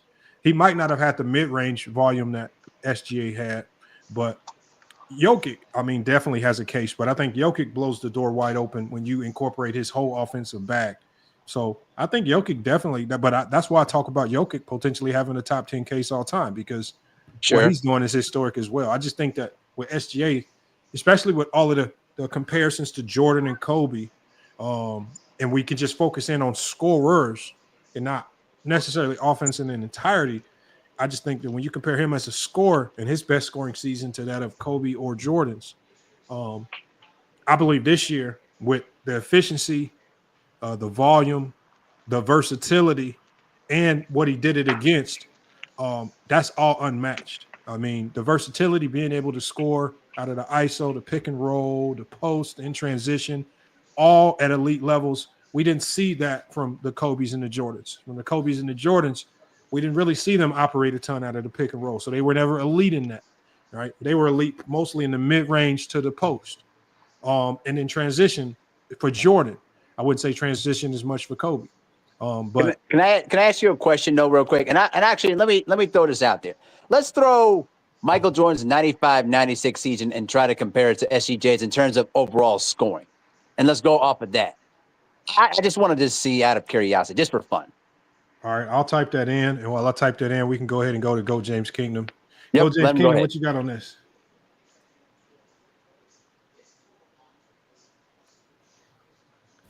Had to unmute Hey, Go myself. James, What's good? What's brother? good? What's I'm up? there. I'm there. Yeah, Peace there and you blessings. What's good, man? Hey, Lamont, man. To be honest with you, brother, you don't need the analytics for all the stuff that you're talking about. I'm here listening to King speaks for here. I mean, he is dying on a stake here. He just throwing anything to stick to the wall, hope it can stick, right? But at the end of the day, he talk about the eye test. You don't need none of those analytics if you have the eye test. Like everything that you said, I've been saying about SGA. I've been telling people how great of a player SGA has been on both sides of the ball. Let's not talk about the offensive side. I've been telling you that for years, that SGA is a monster when it comes to this. But my take on this whole thing is, and I want people like King Speaks Pro to help me understand this. I'm told that I'm always disrespecting eras. I'm always discrediting Jordan, disrespecting the players of the past to uplift today's players. if we cannot say today's players are better than the players of the past in any form of fashion, without you saying we're discrediting the past, how can anybody ever be greater than Mike? If you don't want to accept SGA as the greatest season, better than Michael Jordan's scoring season, who can?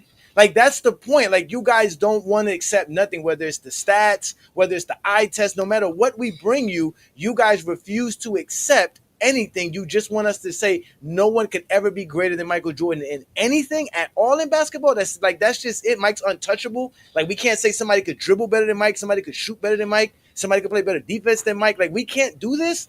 Like, it doesn't make no sense, bro. And that's why I don't pay them no mind. I just go in on them, because at the end of the day, they're so sensitive. They're like little children. I like the, I'm like Gru in Despicable Me.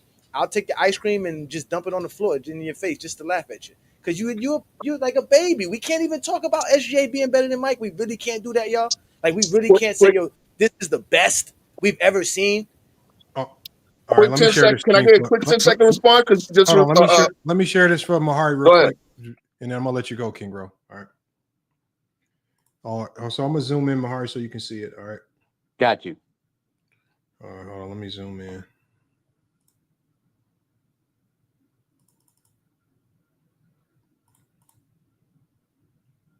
Oh, that's too much. Yeah, back it up just a little bit. Just a little bit. Okay. There you go. Perfect. Okay, so points per game, SGA to MJ. Points per game, SGA, higher raw data. This is 95-96 comparison. A true shooting percentage goes to SGA. SGA, clear advantage there. Usage rate, SGA. Assist percentage, SGA. Turnover percentage, they say, is even. 3-point error volume, says MJ. More attempts, better percentage. Fair enough. Free throw percentage goes to SGA. Offensive box plus minus, SGA. Unassisted field goal percentage, SGA. Play type in isolation, SGA. Play type in the pick and roll, SGA. Play type in transition, SGA. Verdict. While Jordan's 95-96 season was elite and efficient in his own context, SGA 24-25 surpasses it in efficiency, over league average, play type dominance, self-creation low, modern spacing, and defensive difficulty. SGA wasn't just efficient. He was efficient while being the system against blitzes, traps, zones, elite rim protectors, and switch-heavy schemes. MJ had a triangle flow. SGA built his offense from scratch. Advantage SGA. All right. Well, there you go. That was for Brandon Katz too, who's been talking dumb in the chat. Brandon said, "This is casual." Again, and I see that 96-97. I mean, 95-96. Jordan was on a sort of a decline physically, but that's not the best. You got to really put young Jordan versus young SGA. That would be most fair. That's why I went to the 80s. But replying to you didn't accept that. You didn't accept that even when we showed you. No, okay, no. Again, Johnny, the first thing I said is this is an all-time season by SGA. I'm not trying to knock SGA. Now, it's the best in the modern era. It probably is. And again, I find it funny because especially on these channels and in every basketball circle, I had to defend his MVP. He's been MVP since. I don't think he was MVP. I think Jokic was MVP. See, which is crazy. Okay, but that has nothing to do with this conversation. It does. When you say a modern era, you're not including the 1900s, are you? When you get on your booty, modern, right? I'm going, and again, I'm going. That would be the scapegoat, because I was going to say, if you say modern era, then you're not counting Jordan. When I say modern, I typically am starting from 1990 on up. I think the 80s is its own time frame, which is it's kind of hard to compare the 80s to other eras. I think the 80s and the 70s might be closer. Those probably are in a closer boat than anything. And I think the 60s is on down that they're all in a realm of their own. So for me, I know some people don't agree. So some people go with the 2000s up because that's 25 years. I mean, that's a long time. 40 years for an era is crazy. So, but for me, no search to say 1980 when they bought the 3-point line. I'm typically gonna say the 90s up. But I'm not gonna argue with people that don't include the 90s because it's hard to say that the 90s is still the modern era. I mean, It's Lamont, not anymore. But yeah, we 5-10 years away from saying Gilbert Arenas is no longer modern basketball. Trust me when I tell you yeah, that. which is crazy. So Yeah, no, I yeah. get it. No, I get it. But I mean, I'm just trying to create the biggest sample size possible because we still include Jordan's numbers in a lot of these conversations. So I'm incorporating the 90s. But King Road, do you have a particular year in mind? Again, I'm just gonna go up here. If I'm gonna put up, and again, I already know what SGA has done statistically. I'm just gonna put up 88, 89, either one. If you can you do 87, 88? Because that was a great that was a great year statistically as well. But that 32, 8, and 8 year, then obviously then the triangle system come in. It's a whole different. So stats are not going to always. My own thing is stats are not going to always tell a story. I get it. It's a great stat. It like his. I will say this. Can we? And again, if I'm going to look at it not just from a year by year state, I need to see another 2 or 3 years before I even entertain this again. To be honest. Spent a whole 7 hours yesterday discrediting Scottie Pippen because of stats, but now stats don't tell the whole story. Who spent 7 hours discrediting Scottie Pippen? Oh, I know it wasn't me. Yesterday. Oh, it was me? Oh, yeah. You said I spent 7 hours? Again, y'all never take one for the team, but y'all gotta take one for the team when you talking to me. Yes, y'all. I said y'all. Oh, yeah, okay. Yeah, you lumped me in with the crowd. Yeah. I got you. You defending the crowd today, but now you don't want to defend them for saying silly stuff about. They're gonna say the same thing. Scotty stats, stat, and then you're not gonna say the same thing. You're not gonna say, well, that doesn't tell the whole story. That doesn't tell how Scottie Pippen helped the Bulls win 6 championships. You're not that you won't do that. You won't do that. Oh, I told y'all. Let me can I say one thing? Hypocritical yesterday. This proves. No, Johnny, can I say one thing? I got you. Hold up before you go. I just want to make an announcement. I done told y'all every time Lamont has a Kobe stream, it's a wrap for y'all. Blame George because every time Kobe in the stream, I'm showing up for all Kobe fans. I've been very nice with Kobe fans, but I'm no longer doing it no more when I get on the Kobe fan. King Rowe, you want to hear these numbers? Go ahead. 87, 88, raw data points per game goes to MJ, higher volume. 35 a game to Shai's 31. True shooting percentage goes to SGA. Usage rate is even. Assist percentage, SGA. Turnover percentage, SGA. 3-point percentage and volume, SGA. Free throw percentage, SGA. Offensive box plus minus, MJ. Unassisted field goal percentage, SGA. Play type in isolation, SGA. Play type in pick and roll, SGA. Play type in transition, SGA. Final verdict, SGA more efficient relative to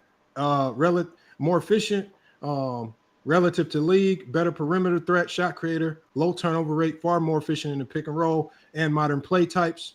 MJ gave volume, SGA gave you precision. Winner, offensive dominance, error adjusted, SGA. See, my partner just put this in ChatGPT, and again, it's a different ChatGPT. It's also the paid for one, and it said that it doesn't. But okay, look, this is what I'm saying. Read it to me. You can share your screen. I got you. What I'm gonna call foul is I don't think you have enough of a sample size of those specific isolate. I don't think they were keeping isolation stats in pick and roll stats. So King Rowe, I'm not asking you to rely on this data. What I'm saying is this. I got you. What I'm saying is this, and what I'm saying is, I'm asking you. You keep bouncing around from this season of Jordans to this season of Jordan. No. I'm trying to stay. I went back to 89. So you understand what I'm saying. Go ahead. All I'm saying is, if you're a Jordan fan, you shouldn't have to bounce around from season to season to season to know what you think his best scoring season was. If you feel it was the year he averaged 37 I said 89. King Earl, can you please let me finish my sentence? I just want you to understand, because what you've done is this. If the numbers don't look right in this year, you'll run to another year. The numbers don't look right in this year, you'll run to another year. What I'm saying is, if you are a true Jordan fan, in your mind, you should already know what season you feel is his best scoring season. For example, with Kobe, a lot of people are going to run to the 05-06 year. Why? Because he did a lot of goddamn scoring. That's just like when I said Kobe in the chat, they went to that year. You're going to pick one season. You're going to stand on that for your player, and you're going to tell us why you feel SGA was either a better scorer than that version of your player, or not as good of a scorer as that version of your player, and stand on those reasons. And it doesn't have to be embedded in the numbers that I've given you. The numbers that I've given you are just the numbers. The numbers account for every game. The numbers account for consistency. The numbers account for what the eye test can all encompass, right? We know that. I don't expect you guys to try to remember back to 1987 and remember all the games and encompass all of that to come up with a decision. I know a lot of what you guys remember about Jordan and Kobe is nostalgia. The numbers are just helping refresh you on what actually happened. You don't have to use it. You can push back against the data if you don't feel like it's valid. But to replace that data, you're going to have to give us some valid reasons as to why you feel your player was better if these numbers don't matter. You have not done that. You're just upset that the numbers exist, and you haven't given us any valid reason as to why we should discredit these numbers and to take your word for it. You haven't given us a game, and I've asked you for games. You haven't given us any. You haven't given us any numbers. You haven't given us anything. You haven't given us anything that supports your talking point other than you just don't like the look of the numbers that I've been putting on the screen. No, I never said that. Again, I respect year of Michael Jordan. Lamont, you love putting words in my mouth, Lamont. He wants to use LeBron stats. He wants to use assists and rebounds. Yeah, that's what I'm saying. This motherfucker running assists and rebounds now. We're talking about scoring. You said offensive.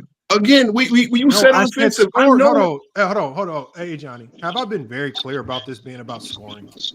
Oh, of course you have, but that's not anybody up there. I'm going by the title, Lamont. Obviously, I clicked on it because of what I saw on the headline. But okay, I'm gonna make a couple of points. King Rose, stop it, man. Can I make a couple of points? Because I'm not gonna come with numbers. I don't y'all love numbers. That's great. No. Okay, no. Can I make one point though, Lamont? You got 30 seconds to try to explain. First of all, you have to pick a year.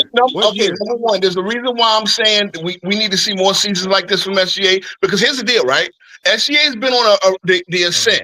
Jordan came in. Hold on, Jordan came in. Stop. Hold on. We're comparing SGA 24-25 to any season of your favorite players. This is not about if we need to keep saying it. This is not about if he can be better than Jordan or Kobe for the duration of their careers. This is Lamar, just one year, bro, versus another year. Pick a year of Jordan and Kobe. Make the comparison. I'm going to tell you again. I'm sticking with 89. Okay. I've multiple times. So why do you have to keep saying something? 30 seconds. Tell us why Jordan was a better scorer in 89. You know why? Because by 89, the league had tried to adjust to what Jordan was doing for 4 or 5 years. I don't think the league has been adjusting to SGA because he hasn't been thought of the best offensive weapon until this year. So now, guess what? That's why I say give me 2 more years of this, and let's see when the league adjusts to him if those numbers stick up to Jordan. Now, you can say right there, this will always be better than Jordan's 89. Shai's been doing this for 3 years, sir. Not at this level because they thought other players were better. He hasn't even. Yes, he has, sir. He has been doing this at this level. He has been great. He hasn't been the man. Shai's true shooting percentage in the playoffs this year is. We're not talking about the playoffs. So I know. Yeah, see, Brandon, they're not going to let you get off that off. The regular season like that. It's the only thing that matters. Shai is only at 58.9. Michael. Okay, hold on. For the idiots, y'all. This is how the conversation gets derailed to nonsense. Michael Jordan. I don't want to have to keep muting y'all because I'm already about to kick King Rowe and Brandon out already because y'all cannot stick to the topic. You try to stick somebody to an argument. Already, that's cool, King Rowe. Y'all make me have to mute people, and I don't want to mute people. This is about SGA's 2024-25 regular season. This is not about if he can keep doing it. This is not about if he can do it for another 3 years. It's about everything that he's already done in this season that's already complete versus any particular year that you select from Kobe or Jordan, if you feel that that's their best scoring year. And if it's better or if it's not better. That's all this is about. This is not saying that SGA is going to be better than Jordan by the end of his career. This is not saying that SGA is going to be better than Kobe by the end of his career.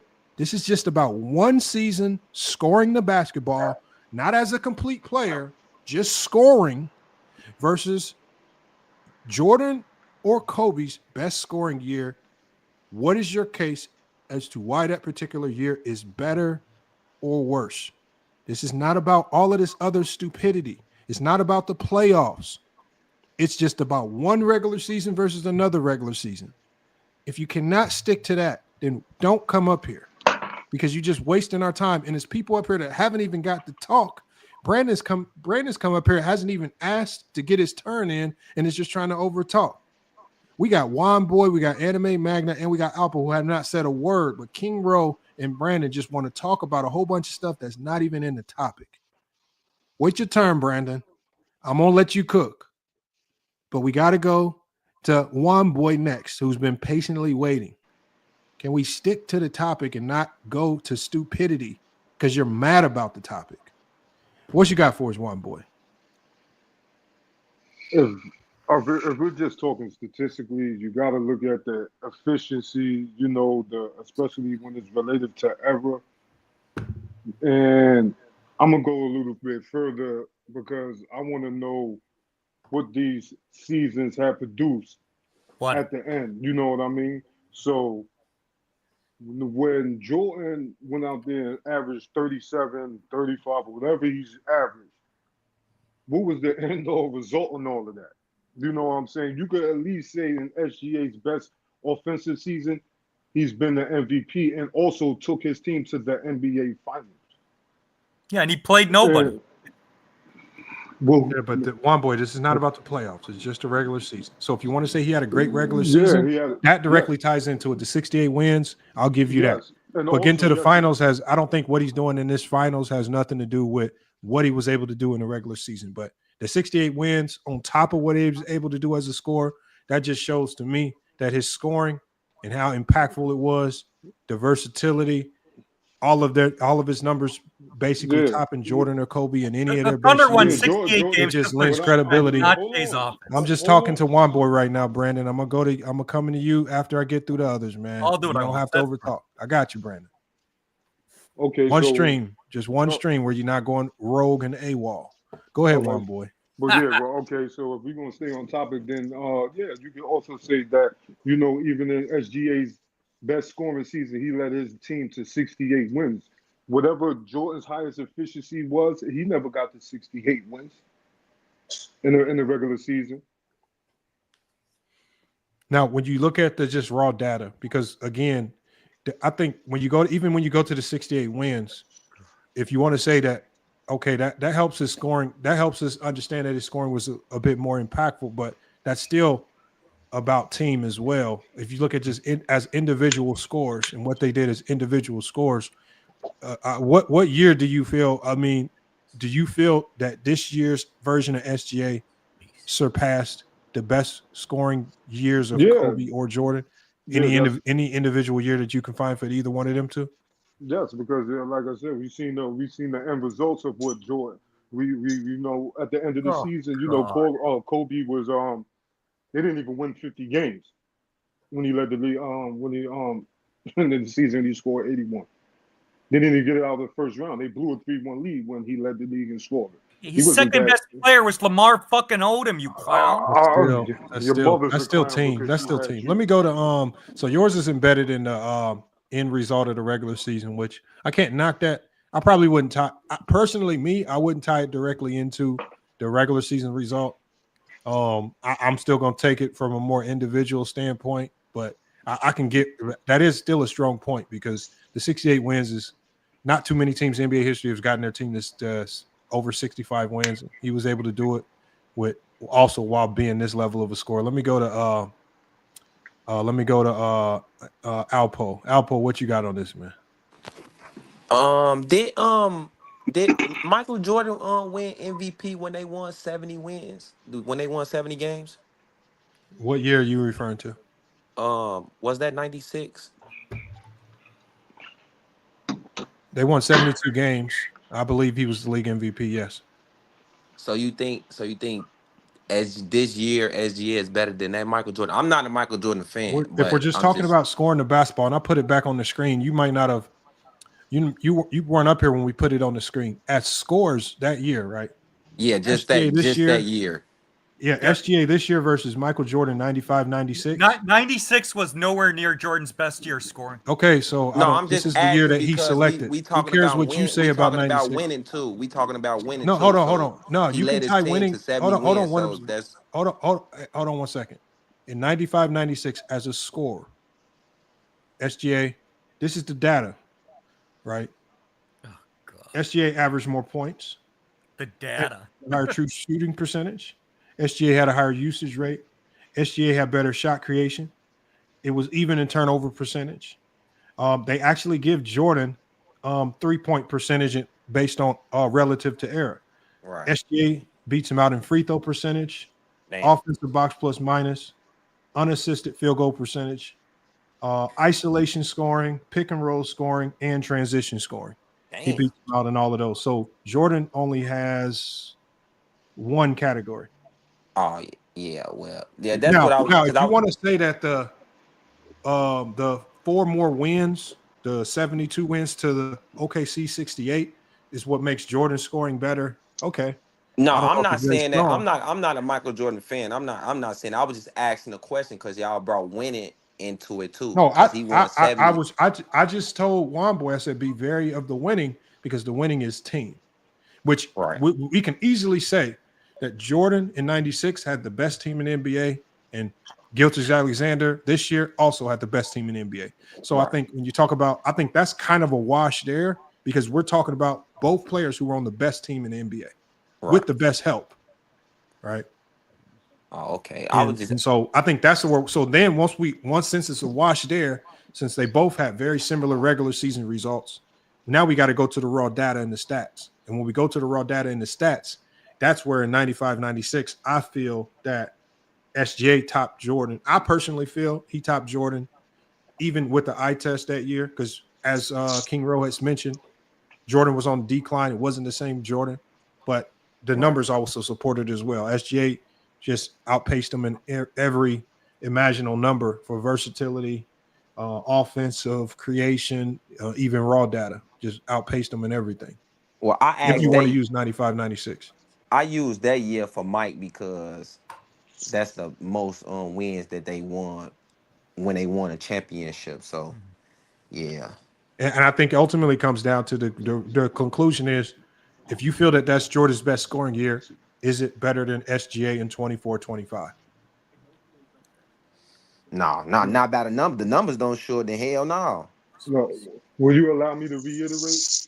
Because the numbers show because that's what he did on the court. In order to get the numbers, you got to produce on the court. So Got to produce on the court, you man. got to produce on the court. So hell yeah, by the numbers, what you just showed. If it's a whole motherfucking list and he check all the boxes, he a better player this year. Then Now, what I'm doing is No, it's not. what I'm also doing for is I'm this not for limiting. this year, we're not saying he's a better basketball player Thank you. overall. We just Yes, saying I for this agree. year, And we're only talking about scoring. So hold on, let me go to anime mag. Let me go to anime, and then I'm gonna go to either Mingo or Brandon next, depending on if Mingo wants to go. But anime, what you got on this? What out of Jordan and Kobe? What do you feel their best scoring year was? In terms of scoring efficiency, is SGA by far. And that's versus any year of Kobe's or Jordan's?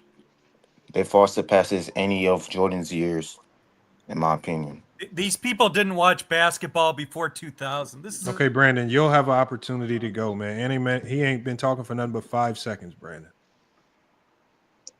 If you feel your opinion superior, make sure you utilize your 1 to 2 minutes very efficiently and don't waste it. Go ahead, anime. Based on the statistical evidence and advanced analytics, SGA is by far better than Michael Jordan. Do you feel, anime, that there's any reason to discredit the raw data analytics or analytics? Because people heavily rely on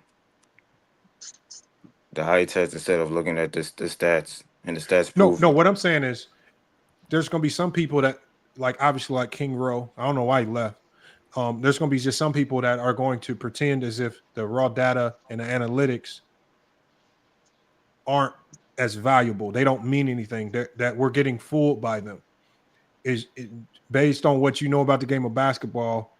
When you have this many metrics over another player, are we to just ignore that and go with one person's surmised eye test, or do you feel the numbers typically kind of trump what people claim they see? Well, in my opinion, the numbers and the statistical evidence easily trumps the eye test, because you can't just heavily rely on the eye test to make an argument. You have to include stats as well. If you try to argue against the numbers, you'll look stupid every time. You will look stupid. I do agree there. We see that all the time. I know Go James Kingdom sees it all the time as well. Mingo Jester, man. I know you're gonna rock with Kobe on this one. What was Kobe's best scoring year, Mingo Jester? You know, that ain't what I wanted to. So I wanted to open it up and add everybody to it. I just want to have fun with it and see. Did Shai have the best season of all time? Put everybody in, not just Kobe and Jordan. Everybody. I want to see everybody. And the reason why I didn't do everybody is because when we're just talking about the best, especially if we're talking about what we consider as the modern era. If we're just talking about the modern era of basketball, we're excluding Wilt's 50 a game and all the years where he just averaged ridiculous amounts of points. There's only two players. There's only two players in the conversation. Maybe you can throw a James Harden year in, but there's typically only two players that we feel have had the best scoring seasons. And that's either one of Kobe's years or one of Jordan's years. Maybe you can throw a James Harden year in there if you want to kind of throw an anomaly in there. And nobody's going to fight you. When James Harden was at the peak of his offensive powers or scoring powers, this shit was crazy, and he might have a strong case. But I think we all generally agree that it's either going to be Kobe or Jordan who has a scoring year that's comparable to what we just saw from SGA.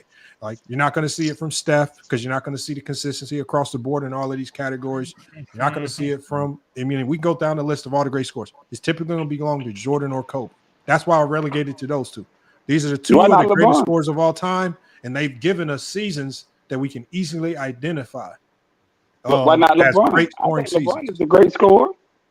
Okay. So if you feel like give me the year and we'll make the comparison. I think 2013, was LeBron's greatest year in my opinion. I don't think year. We're not talking about greatest year. We're talking. I'm talking about greatest regular season. Well, let me see regular season. We're only talking about scoring the ball. Let me see. Yeah, no. Okay. Regular season. Let me see what's his greatest regular season. What? Not remember. But greatest scoring is like, so what you did scoring. Yeah, that's what I'm saying. Scoring. That's what I'm saying. Greatest regular season scoring. I would say 09. I think that's when he averaged 30 something. Like in 09. LeBron couldn't even shoot in 09. It's not 09. Okay, so one of them years the only reason why I didn't put LeBron in it is because, again, with regards to the versatility, Bron maybe, I don't know, but I don't know if his best scoring seasons are looked at in the realm of Kobe's best scoring seasons or Jordan's best scoring seseasons. I disagree. I don't think that's what made LeBron great. I think disagree. LeBron, combined with everything else he did, allowed him to have some of the best seasons in NBA history. But if you're just talking about scoring the basketball, I don't know if I could put his best scoring seasons up there with Jordan or Kobe's best scoring seasons. LeBron don't have 4 league MVPs. That's a regular season award. And that's a regular season award. But that's not saying that LeBron doesn't have great scoring seasons. But it's a different conversation when you try to put his best scoring seasons against Kobe or Jordan's, which, again, LeBron's strongest case is going to fall in efficiency. And that's where his case might fall. But again, it's just going to get dicey. Okay. Well, go Jordan 91 then. I just go Jordan 91. All right, Jordan's best scoring season is 87-88. Okay. We'll go with that then. Yeah, go with that. Jordan 87. You said 87-88. Yeah, go with that. Go with Brandon. Pull it up. I think we did that one already. Let me pull it up because I have it right here. Shai does not compare to Jordan that year in any way. Hold on, let me pull it up. That's not been in Jordan's 89 season for the metrics that yes, the 89 season is probably Jordan's closest. You don't know how to analyze basketball. You just look at stats. Jordan's roster was garbage that year. Okay, Brandon, it's still not on you. doesn't And the even only matter. reason we have to mute you, Brandon, is because you don't know how to control your His mouth. teammates got to do with anything. What does his teammates have to do with anything? Nothing at all. Because it has Teammates to do have with do it. spacing, you fucking clown. Shai has far better spacing than Jordan did any year in his career. Not That's true. why you can't compare Not the true. two. That's You false. don't That's go true. past Jordan You had the cannot- illegal you cannot defense. compare Whatever, formula man. players Jordan had without illegal talking about defense, man. spacing, Jordan had without illegal talking defense, about man. the rule change, without talking about Talking about physicality. illegal Michael defense. Jordan averaged 35 a game. Okay, Brandon, what year of Jordans are you selecting? That's all we need to know. He said 87, 88. 88. 87, 88. He said 87, 88. All right, let me put it on the Yeah. screen. And Brandon, you can walk us through the data, Brandon. I'm about to put it on the screen. All right. And you can literally tell us if it's meaningless or not. I don't care what you do with the data. You just tell us about the data. That's fine. All right, hold on. Let me put it on the screen for you. I'm talking regular season. Yeah, I know. That's Yeah, all 'cause we've you been want talking. to playoff.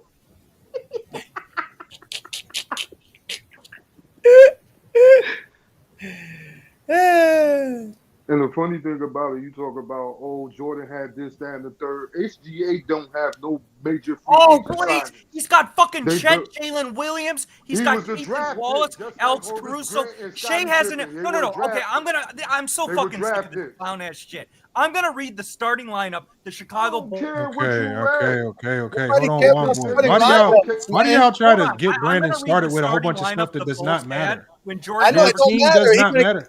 He talking about Your the team. players. Hold on, y'all. Your team. First of all,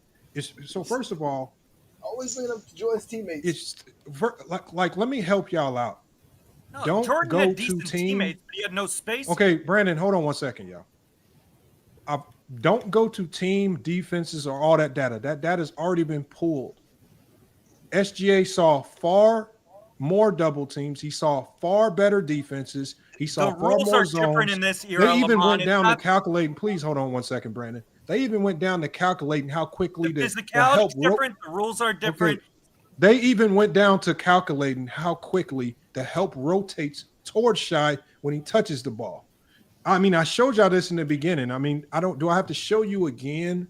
Right? Let me put it on the screen for you real quick, just so you guys can see. Like, you guys start to talk about so many things that we've already covered here because you don't pay attention.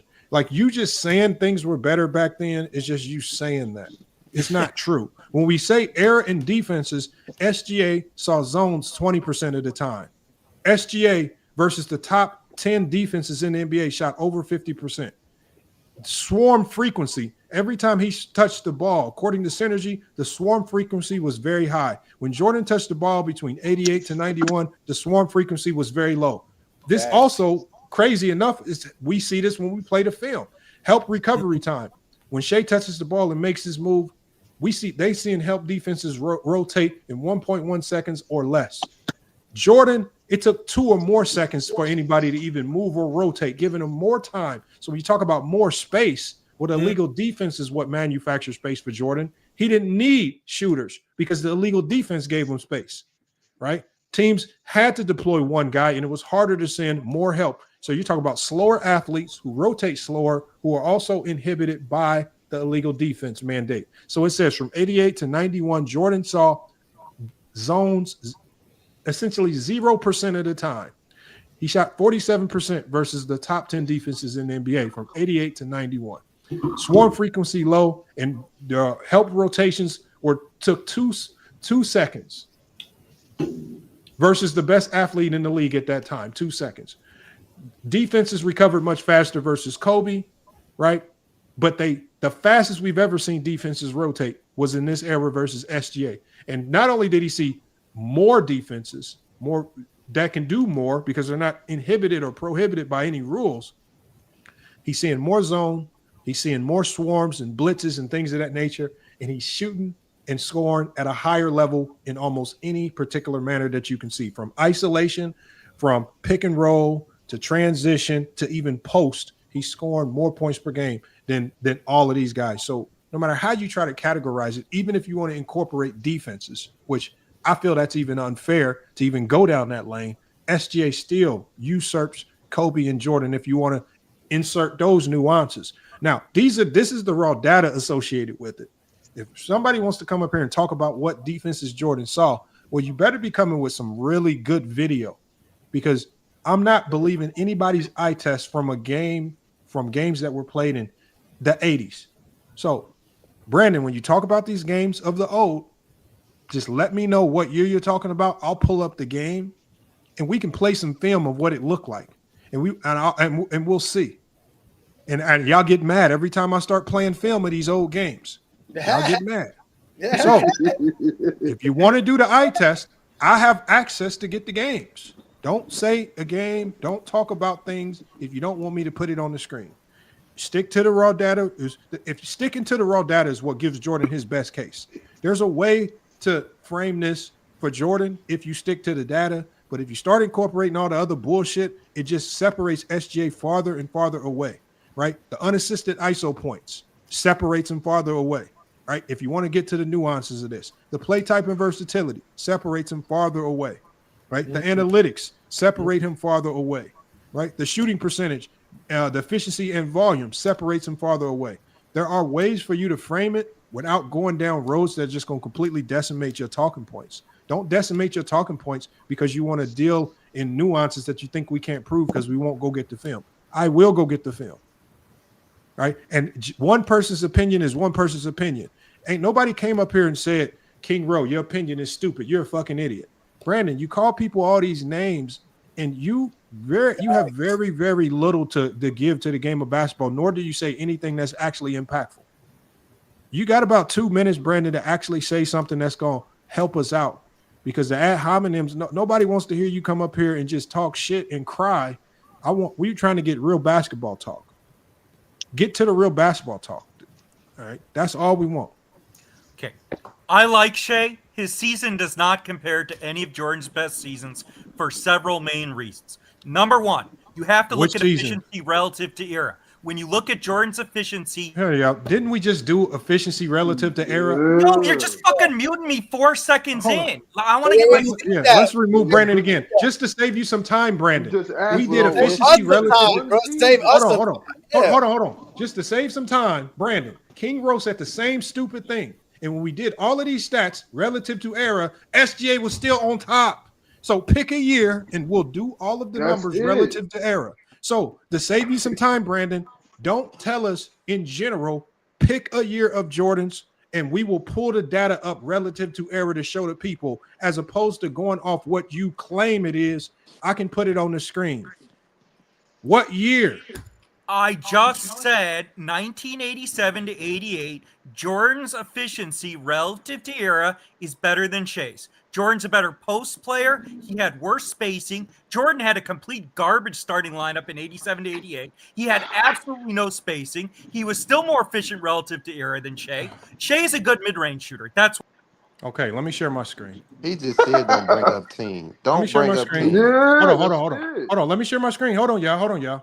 Because again, we don't have to just listen to stupidity. Here's everything era adjusted relative to era right here. Right. So when we go relative to era, points per game, raw data, they give it to MJ. Higher volume, right? True shooting percentage, y'all. Who gets that? SGA. Higher true shooting percentage relative to era. It says right here, more efficient relative to era. Usage rate, even relative to era. SGA. Assist percentage, SGA, relative to era. Turnover percentage, SGA, relative to era. 3-point percentage in volume, SGA, relative to era. Free throw percentage, SGA. Offensive box plus minus relative to era, they actually give it to MJ. Unassisted field goal percentage, SGA. Clear ISO advantage relative to era, they give it to SGA. ISO scoring, SGA. Pick and roll scoring, SGA. Transition scoring, SGA. Relative to era, all of these things are still better. What are you talking about? Relative to era don't change shit for Jordan. Just because y'all throw these fancy little relative to era stupid terms in there, y'all act like it's going to make a significant difference. It don't make a difference just because you think we can't go get the information. The information is now in front of you, Brandon. Okay. You just lied. Right. The stats on the page show Jordan was +7 efficient using true shooting relative to era. Shai is only 6. Your own fucking stats cook you. What does it say Lamont, right here? Your own stats cook you. You guys can't. What does do it say on the business screen, math. you guys? And Can the y'all reason- read? Can y'all read? Hold on. Can anybody on the channel, can y'all read what it says for shooting percentage? It says SGA 63%. League average is 57%. Jordan shot 60%. League average was 53%. It says SGA more efficient relative to error. More efficient relative to error. More efficient. Not the distance between the average. Are you more efficient than the average?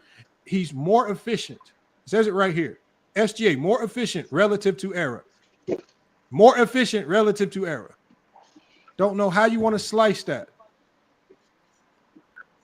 And How that's you want to true slice shooting that? percentage. That's just, again, stop going on losing points. Stop talking on losing points. Now, if you have an issue with why it says SGA, we can ask it. But at the end of the day, it's still relative to error. It gives it to SGA. Just want to Why do we argue. got to side on stupidity? Because people just don't want to accept the math. It's just better. The fact that we got to not only take analytics, but now first of all, we dealing with the idiots who say they don't like analytics. What they do is they then make the analytics more complicated because they say, oh, the analytics relative to error. So we now have to even complicate the analytics even more and make them relative to error just to try to come to numbers that look closer to you guys, and it's still not giving you the results that you want. Then they be looking dumb because they got to use Jesus analytics for their fucking players. Christ. Then they be looking so dumb. Then Lamont, they be Let's looking just so ask. dumb. Hold on. Let me just ask. Hold on. Yeah, go ahead, ask it. Go ahead, take it. But another thing to Lamont is, so because Jordan's competition is weaker and he could be dominant versus, again, that's what Michael Jordan's the only person that is greater than anybody else because he could beat on his era. What does his era, who shot 53%, compared to an era that shoots 57%? Like, that doesn't make no sense. Because SGA is way better. Okay, so hold on. So Brandon was talking about the difference from the league average to what they actually did. So now it's going to explain to us why SGA's was actually better relative to error. All right. So let me let it break it down.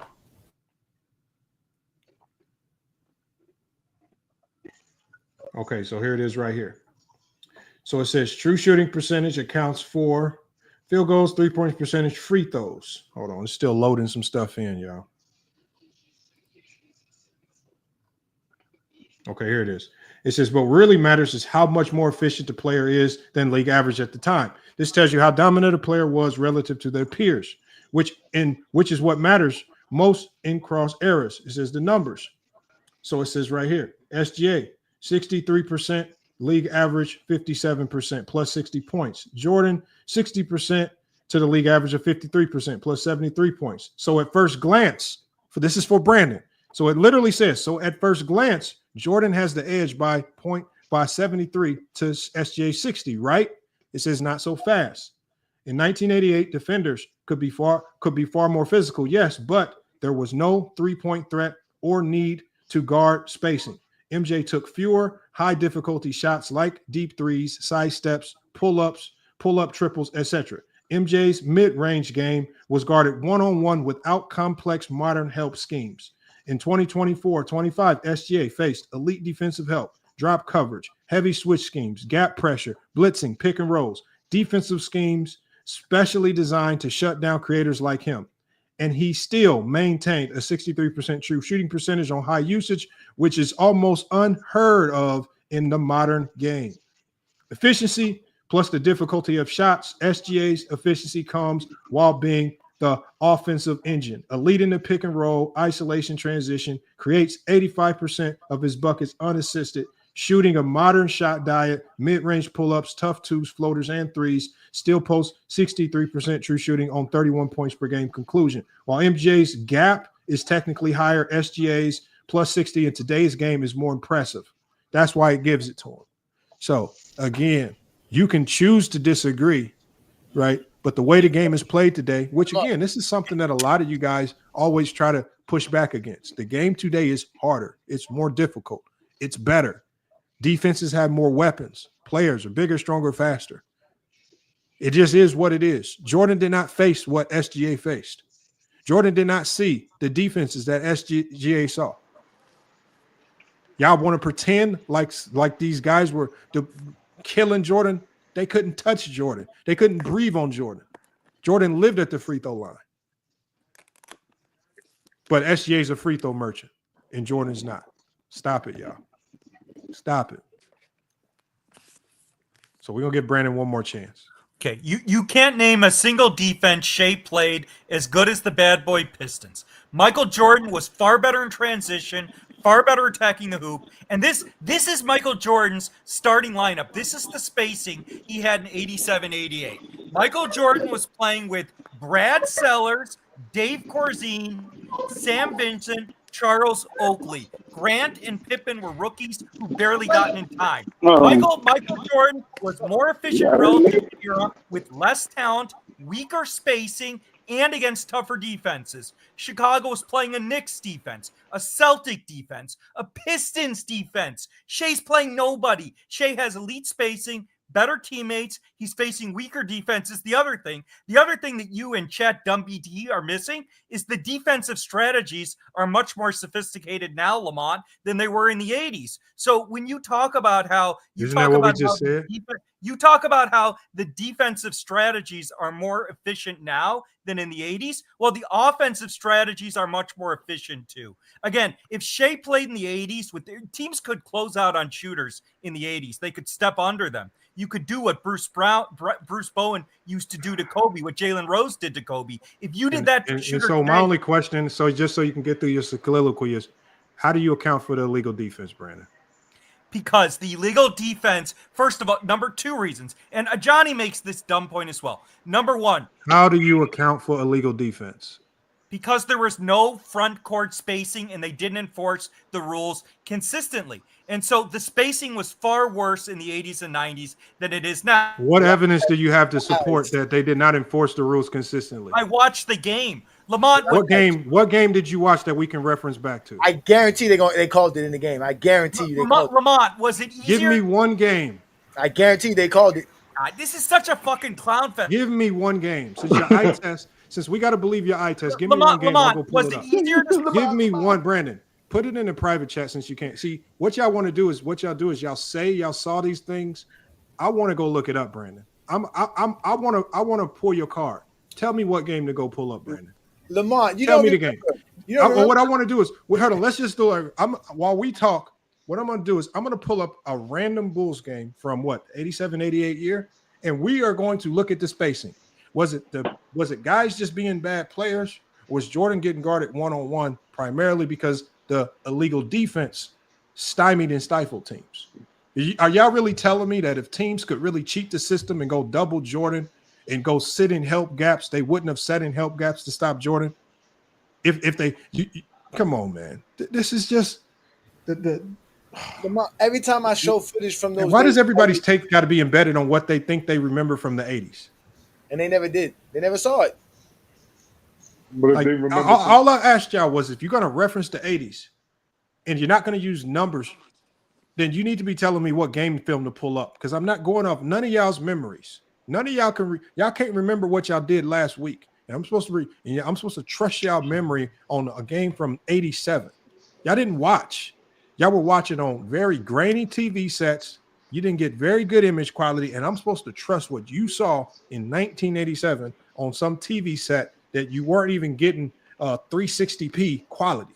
Before when he born in 87, Lamont. Man, come on, man. These people say they remember these things. What we know about the legal defense, what did the players say about the legal defense? What did Jerry Sloan say about the legal defense? Right? What did Jason Williams on Players' Choice say about illegal defense? They all say the legal defense. And then what happened in the league when they removed the legal defense?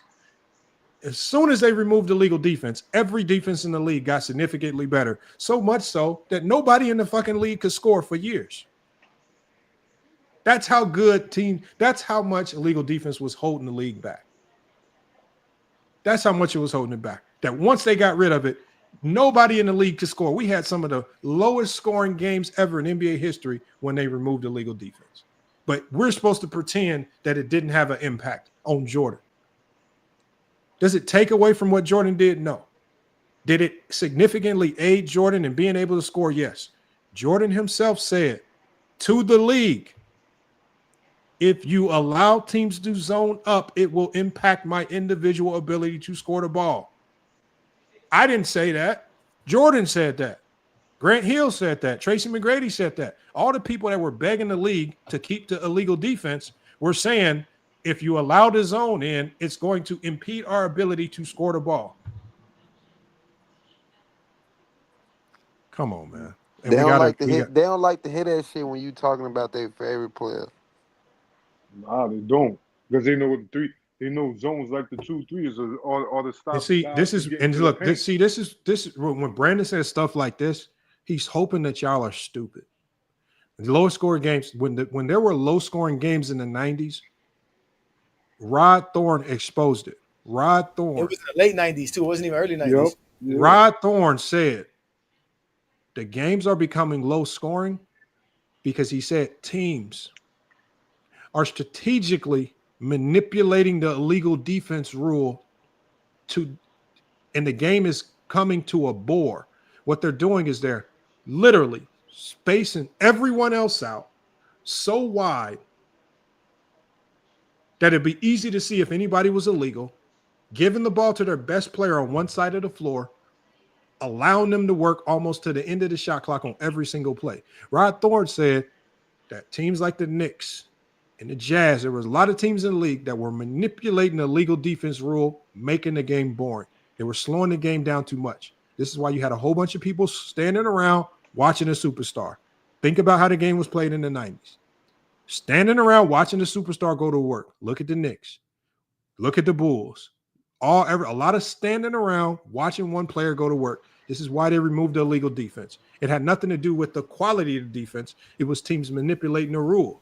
I mean, we've literally pulled up games, Bulls versus Jazz, where you can literally see the players intentionally spacing out, and as soon as a player takes an inch the wrong way, the players are pointing, saying he's illegal, he's illegal, he's illegal. They're snitching on him.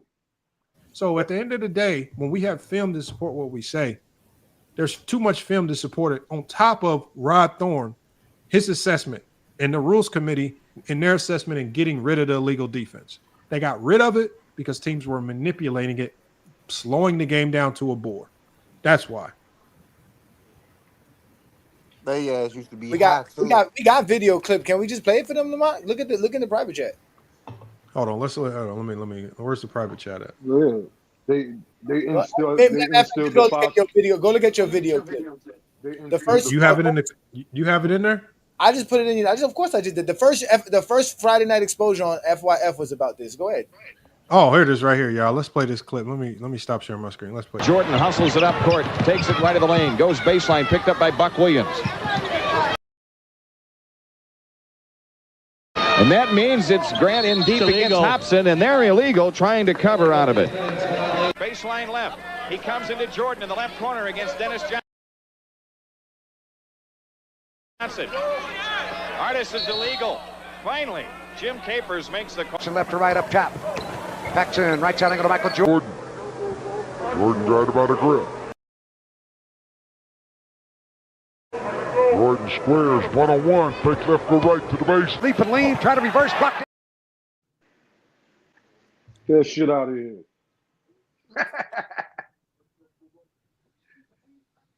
This shit look trash. Every time it was illegal, what'd you hear? Every time they were trying to pack the paint, clog lanes, blowing the whistle, illegal. The whistle.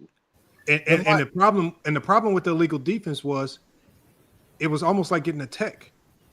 You got a free throw out of it. Yeah, because you got people. So at the end of the day, if you're in a close game, you got a tech on the second one. That's how much it happened. That there was physically a tech on the second one, Lamont. That's how much. Brandon says if I replace Jordan with Shai, would the Bulls have won 6 titles?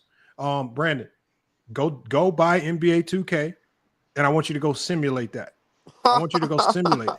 Hey, ask me.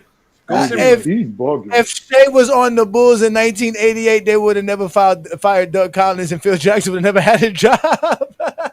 What other thing? Everything that you want to play out in your brain, you can do it on NBA 2K. Just go do it on NBA 2K, Brandon.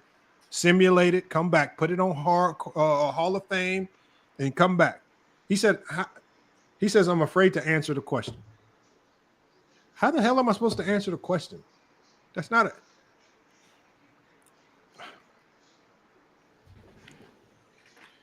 I guess. He just want to argue. He said, "Shit." That's my exact point. Over the last 2 days, I've been doing topics where there are very clear and concise answers, but we have people come up here who just want to argue. They want to argue about, like, a lot of people that are coming up here. They're not even selecting a year that they feel is superior. They're just running and picking any year, and then when the numbers and analytics don't align, then they're just crying about the results. Don't cry to me about the results. These are the same numbers that people like Brandon Katz will use to say Jordan is better than LeBron. But as soon as these numbers say Shai is better than Jordan in any given season, and all of a sudden we're not supposed to use the numbers. If y'all ever listen to Brandon, he'll use defensive box plus minus, all these analytics to make his case whenever they favor his player. But then all of a sudden when they don't favor his player, now the numbers don't mean nothing. Now we have to start considering teammates. Now you want to blame Jordan's teammates and spacing and all that stuff, right? As if we're stupid. That's when feelings come involved. Yeah, but back in whenever he want to go to Jordan's best year, the scoring, whether it's 88, that's the team that was drafted. That's the team that was drafted. Okay, SGA is doing the same thing with the team that was drafted outside of Hartenstein and Caruso. Everybody else is homegrown. Everybody homegrown. From J-Dub, Isaiah Joe. Hey Johnny, do you got Hoop God on an IG or something? He making it work with the team that they picked. They hand-picked. Ain't nobody on the level of Scottie Pippen that's playing for the OKC Thunder right now. They don't know how to listen, Lamont, man. They don't know how to listen. And to be honest with you, he gave the Bulls a disservice. Dave Corzine was known as a stretch big. He was supposed to be a good guy who could shoot from 15 to 20 feet. Same thing with Oakley. Same thing with Brad Sellers. Same thing with John Paxson. These guys were all added to the team to help give Jordan space. That's why Jerry Krause was so great at what he did. He put players around Michael Jordan to give him more space. That's why they drafted Horace Grant, which was supposed to be at that time like a transcendent type of power forward. You know what I'm saying? More smaller, that can shoot from the outside, things of that nature. Yeah, cool, quicker, more athletic. Yeah, they added Sam Vincent, who had championship experience, came from Boston to help the Bulls win. So he acted like bringing Sam Vincent was a problem. Sam Vincent was a good playmaker. Jordan just couldn't make none of those guys great because all Jordan wanted to do was shoot. And that was really it. So Yes. Dave Corzine was a stretch big. I watched 1988 games. I watched more 1988 games than you did. Yeah, that's why he used to shoot. Him and Oakley used You're laughing. You're the one who said Jalen. You brought up Jalen Williams and all these other guys that you wouldn't give no respect for to play in the 90s, but you're going to sit here and talk about Jordan's guys like they were not good. And relative to era, they were good. Relative to their era, they were good. Yeah, and they weren't post players. They weren't going to kill you with their back-to-basket game. They had to shoot the jumper. He said 11%. Nobody was shooting threes. Jordan shot 13% from three-pointers in 1980. Couldn't shoot or Nobody jump, was shooting. I said stretch. I said 15 to 20 feet. Just like Lamont said, and just like Chat GPT said, that back then the three-point line and shooting outside of 20 feet, nobody really guarded.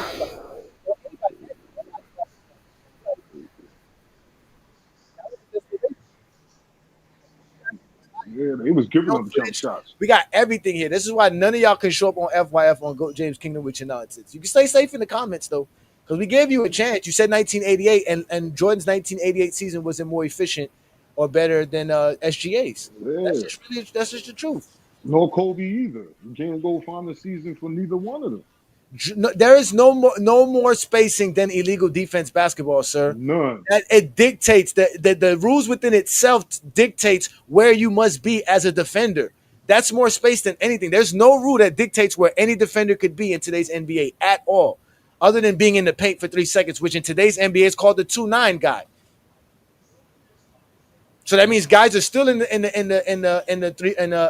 paint for about 3 seconds. And mind you, if there's somebody in the paint in today's NBA, you can be in the paint as long as you want to. It's only when there's nobody in the paint you cannot be in the paint in today's NBA. Yeah, it's 3-second violation. It ain't a horrible take. It's basketball take, Brandon. You get cooked just like the rest of you, Zesty Jeffries. I told you, y'all don't even want to bring up Kobe Bryant because we already know Kobe Bryant was never this efficient in basketball. Never. Yes, we just showed you the illegal defense rules were not only enforced so much that they say if you get a second one, it's a tech. That's how much teams were trying to do it, and how many times it was called. He can't listen or read. And imagine this right here, hey Johnny. Imagine, let's say, for example, you're in a game with the Chicago Bulls, and you already have one illegal defense. Jordan has the ball with 30 seconds on the clock in the fourth quarter. Are you really going to risk illegal defense at that point in the game to send them to the free throw line for an easy point and the ball back? What I mean, this is the impact of illegal defense. And this is what I mean when I say the illegal defense was significant, because always as a defender, in the back of your mind, you have to literally say, do I take this risk to be illegal, or especially if I'm in a late game situation, or do I allow my defender to try to guard Jordan one-on-one? Because if I get illegal, if the other team points it out, if we get exposed, then I'm giving them a free throw and the ball back. It's always in the back of your mind as a defender. It's just like playing with 5 fouls. You know why people with 5 fouls defending are compromised? It's why they get attacked the most is because they're compromised now, especially if it's a star player. They don't want to foul out. They don't want to put themselves in a situation where they get removed. They don't want to put themselves in a situation. So, like, it's just like playing with 5 fouls. You cannot defend the same. You cannot defend the same knowing that there's an illegal defense rule that prevents you from closing up gaps. All right, playing gap protection versus the stars. All right. There's significant penalties to doing those things, but y'all act like, and this is when we talked about Draymond, even what LeBron James said in his one of his shows with Steve Nash. He talked about there's so much that goes on in the game that just a lot of fans can't understand, like thought processes. Like, I want you to put yourself as a defender in the 90s, and the game is close, and you're in the fourth quarter, and you have to defend Jordan, and that illegal defense rule is in play. How much are you willing to risk to go be illegal? Right? This handicaps you as a defender. Just like having 5 fouls will handicap you as a defender. But y'all act like we're supposed to just pretend that illegal defense did not have any significant impact. I got more, Lamont. I mean, I know you got more. I got more because you know what, Lamont, we might as well just give it to them because they be trying you, Lamont. I be hearing people talking about you in these streets, man, these YouTube streets. They really upset with you. But all you do is provide information and proof. And then what makes it bad is that you have my help alongside of it, especially on a show like this type of show. So again, you can go ahead and show them 1992. We can show them. Here, I found Hoop God's comment. I'm gonna see if Hoop God hits the link. I'm gonna give him the link. He's never gonna hit the link. He's a coward. You don't even gotta worry about young Mike. Okay, so Hoop God, I'm gonna give him the link. You can send it to him. And while you send him the link, let me go ahead and play this clip for them. There was Karl Malone, and of course the Bulls wanted to give help on him. So in response, the Jazz would space their offense like this, leaving the corner completely empty and positioning all 3 players above the foul line. In today's NBA, this would be pretty dumb. The lowest defender would give help, and then the 2 other defenders would zone up on the weak side. Because the offensive players are so close to each other, it would be an easy cover. But that was illegal defense in 1998. In fact, the Bulls got called for 4 illegal defenses in just the first half. 3 of them were because of that Jazz 3-man alignment. The illegal defense rules of the 90s fundamentally changed how the game was played. Offenses would try to game the system by strategically placing players on the weak side above the foul line. And defenses would do their best to adapt while staying within the rules. It all led to a lot of isolation and standing around on offense. And in my opinion, it limited creativity. The Jazz ran the same plays with the same spacing over and over again in the final. Karl Malone. Eventually,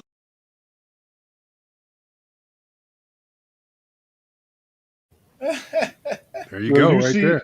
You see how it. Wait, Lamont. Did they say they called it 4 times in the first half? The 4 Chicago times in the first. Oh, but according to Brandon, they don't call it. They called it 4 times in the first half in the finals. Low basketball. You want us to believe that they weren't calling that thing in the regular season? Come on, man, stop. If there was any time not to call it, it would be for the Bulls in the NBA Finals. They called it against the Bulls 4 times in the first half in the finals. But Brandon wants us to believe that they didn't call it at all. How Stop many it. times did they call it in the game? Yeah, that's just the first Well, check this out, because you've been in the comments all day screaming and yelling and crying. How about you go to Dookie and them? Go to Angry Sports and them. Go to Michael Jordan Fans of the Worst and them. Go to Zesty Fitness in France. Go to them where they tell you all the lies you want to hear. Go to Meltdown Sports. We can hear all the lies you want to hear. They ain't got no creativity. We don't care about your feelings, man. And at the end, I don't know. And they get mad because I give them like if the information said otherwise, my opinion would be different. The problem is the information, like everything that we use to judge what a great score is, SGA is on top of that. For example, let's say even when we pulled up, what are those years that we had for Kobe? 87, 88, right? No, that was for MJ. 87, 88. Yeah, well, MJ versus SGA, we had 87 and 88. The numbers. And Kobe in 05, 06. Like, so for example, let's just pull that back up. So let's just say, for argument's sake, we'll just say for argument's sake without using context. Let's just say for argument's sake, we give, just for argument's sake, let's just say for argument's sake, we give true shooting percentage a slight edge to Jordan. What does that still change? SGA is still better in assist percentage, turnover percentage, 3-point volume, free throw shooting, unassisted shot creation, isolation, pick and roll, and transition. He's still better in the majority of the categories, even if we are willing to concede and not even use context for true shooting percentage, which in this case, SGA wins out because he just did it in a time where the defenses weren't handicapped by the legal defense that I just showed y'all on the screen. 63% true shooting percentage versus the defenses that SGA saw is absolutely ridiculous. And the crazy thing about it is that y'all won't even give them credit for that. Y'all will fight. Like, y'all will fight that and try to pretend that what Jordan did was better, even though we will probably never see another guard do that again. Jordan never shot that percentage in an era where defenses weren't as significant. Y'all fight the obvious, man. And even to get to these numbers, what did Brandon have to do? We couldn't just use the raw numbers. We had to take all of the numbers and analytics and say adjust them for error. We just can't use the numbers. Because when people go reverse engineer and do this adjusted for numbers, should we, when we say that Jordan averaged more points per game than LeBron, should we adjust the numbers relative to error or do something silly like that to try to finesse a new way to put LeBron on top? No, we just say Jordan, okay, average more points per game. Woo. I'll live with that. Nobody's going to argue on that. We're not going to fight you on that. Y'all will fight the obvious numbers and make obvious numbers more complex just to try to get to a point that doesn't exist. But we're the ones that used analytics wrong, which is wild, man.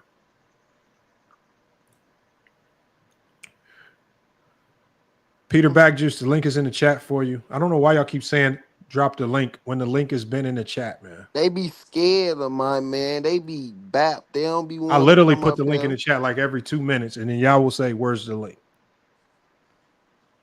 They be scared. They don't be wanting to come up there. Yeah, come on, put yourself in this blender. He says Shai definitely Shai does not get credit. Shai does not get any credit, man. Hold on, we got King Rowe coming back. King Rowe was good, man. He getting credit. We giving him credit right now. We gonna get it through their hard. So King Rowe, do you want me to ask ChatGPT where's getting his numbers? Yeah, that'd be nice. Because I need to know how you find the next gen stats for Michael Jordan 88. Hold on.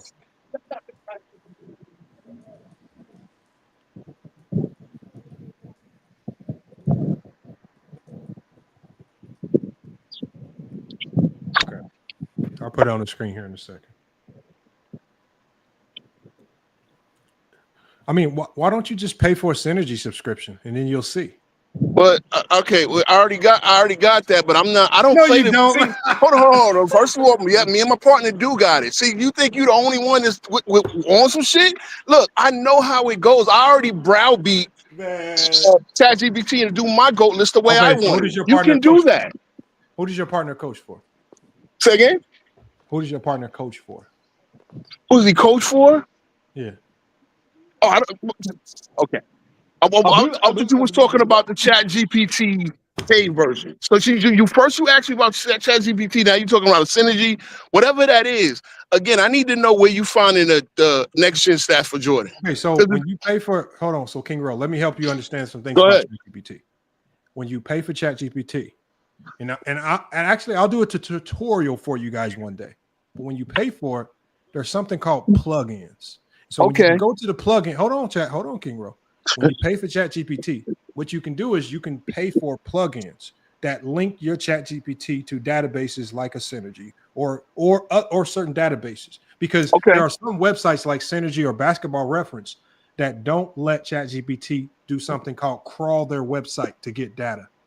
And they make you pay. And hold on, King Rowe, because you're pretending as if you understand what I'm saying and you don't. Come on, you're being very condescending. I'm listening. I just want you to listen. So when you connect your Synergy account to ChatGPT, ChatGPT can then cross-reference everything that we put into it with the Synergy data, because we are using the Synergy plugin or using the Basketball Reference plugin. And there are thousands of plugins, some that are free, and there are some that you have to pay for that give ChatGPT more research power than the typical versions. So when you that's a lot of word salad, but you have not told me where it's not word salad, King Rowe. All I'm saying is this, King Rowe. If you understood what it was, you wouldn't be asking these questions. The only reason why you asking these questions, you came up here. Let him finish talking. You came up here. You do care because you came up here and asked, where is it getting all this data that I've never seen? No. I specifically said next gen stats from Michael Jordan, like swarm percentage and stuff like that. I don't believe that was kept. Okay, so hold on. Let me share my screen. One boy. Hold on. Let me share my screen. So hold on. Right here, King Rowe. So we're going to break through all the things that it's used. So it says, advanced box score stats. It says these retro calculated stats come from traditional box score stats, team data, tracking data from basketball. That's one. Okay, King Rowe. Hold on one second. Let me mute you so you can hear. So one is the Basketball Reference plugin. Play type estimate, points per game, ISO, pick and roll, and transition. Obviously, it's using the B-ball breakdown, thinking basketball. It says right here, researchers like Ben Taylor's, I'm using that plugin, bad picks, and it says Synergy, right? Because I have all those plugins in here. Also, when it talks about reputable historians and analysts, it talks about Ben Taylor, B-Ball Index, which is a plugin that I'm using, Basketball Reference, which is another plugin that I'm using, and Synergy, which is another plugin that I'm using. That's where it's getting from. When it talks about unassisted field goal percentage, right, it's using B-Ball. That's easy to catch. That's easy to catch. Hold on one second. When I'm talking about unassisted field goal percentage, it uses the B-Ball Index plugin. It's also cross-referencing that with things that coaches say, like Phil Jackson, Tex Winters, it says who confirmed MJ was partly system fed in the early triangle, right? So they're anecdotes, right? Can you hold on one second? Can you hold on 1 second, please? Lamont, do you think you right all the time? Do you think? Okay, Willie, King Rowe. Why do y'all always choose to try to talk when I'm just trying to read information? If you ask where it came from, don't get mad when it's telling you where it came from. Do you think I'm just analyzing. You basically telling me anecdotes. You're not telling me nothing. Can you please hold on as I get through the information? When I'm done, it's on you to ascertain if it's credible or not. So, summary for King Rowe. So, advanced stats. He think he's right all the time. Okay, so advanced stats, shot zones data, historical breakdowns, game film Come analysis. on, brother.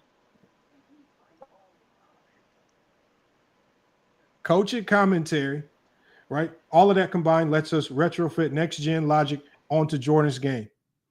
So again, now let me ask you, King Rowe. Where do you get your data?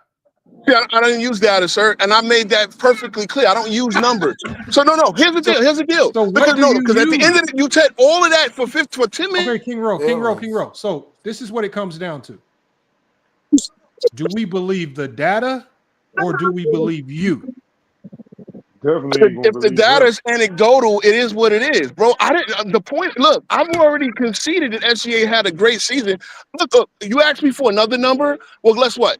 Jordan's best 4 seasons PER, and I know PER does take defense into account, but it's mostly 4 seasons. I'm talking about one season versus one season. All right, so the season that I chose, the season that Brandon chose, Jordan had better PERs than SGA in those seasons. Okay, are we dismissing? So that's one way to use an argument, right? What is PER?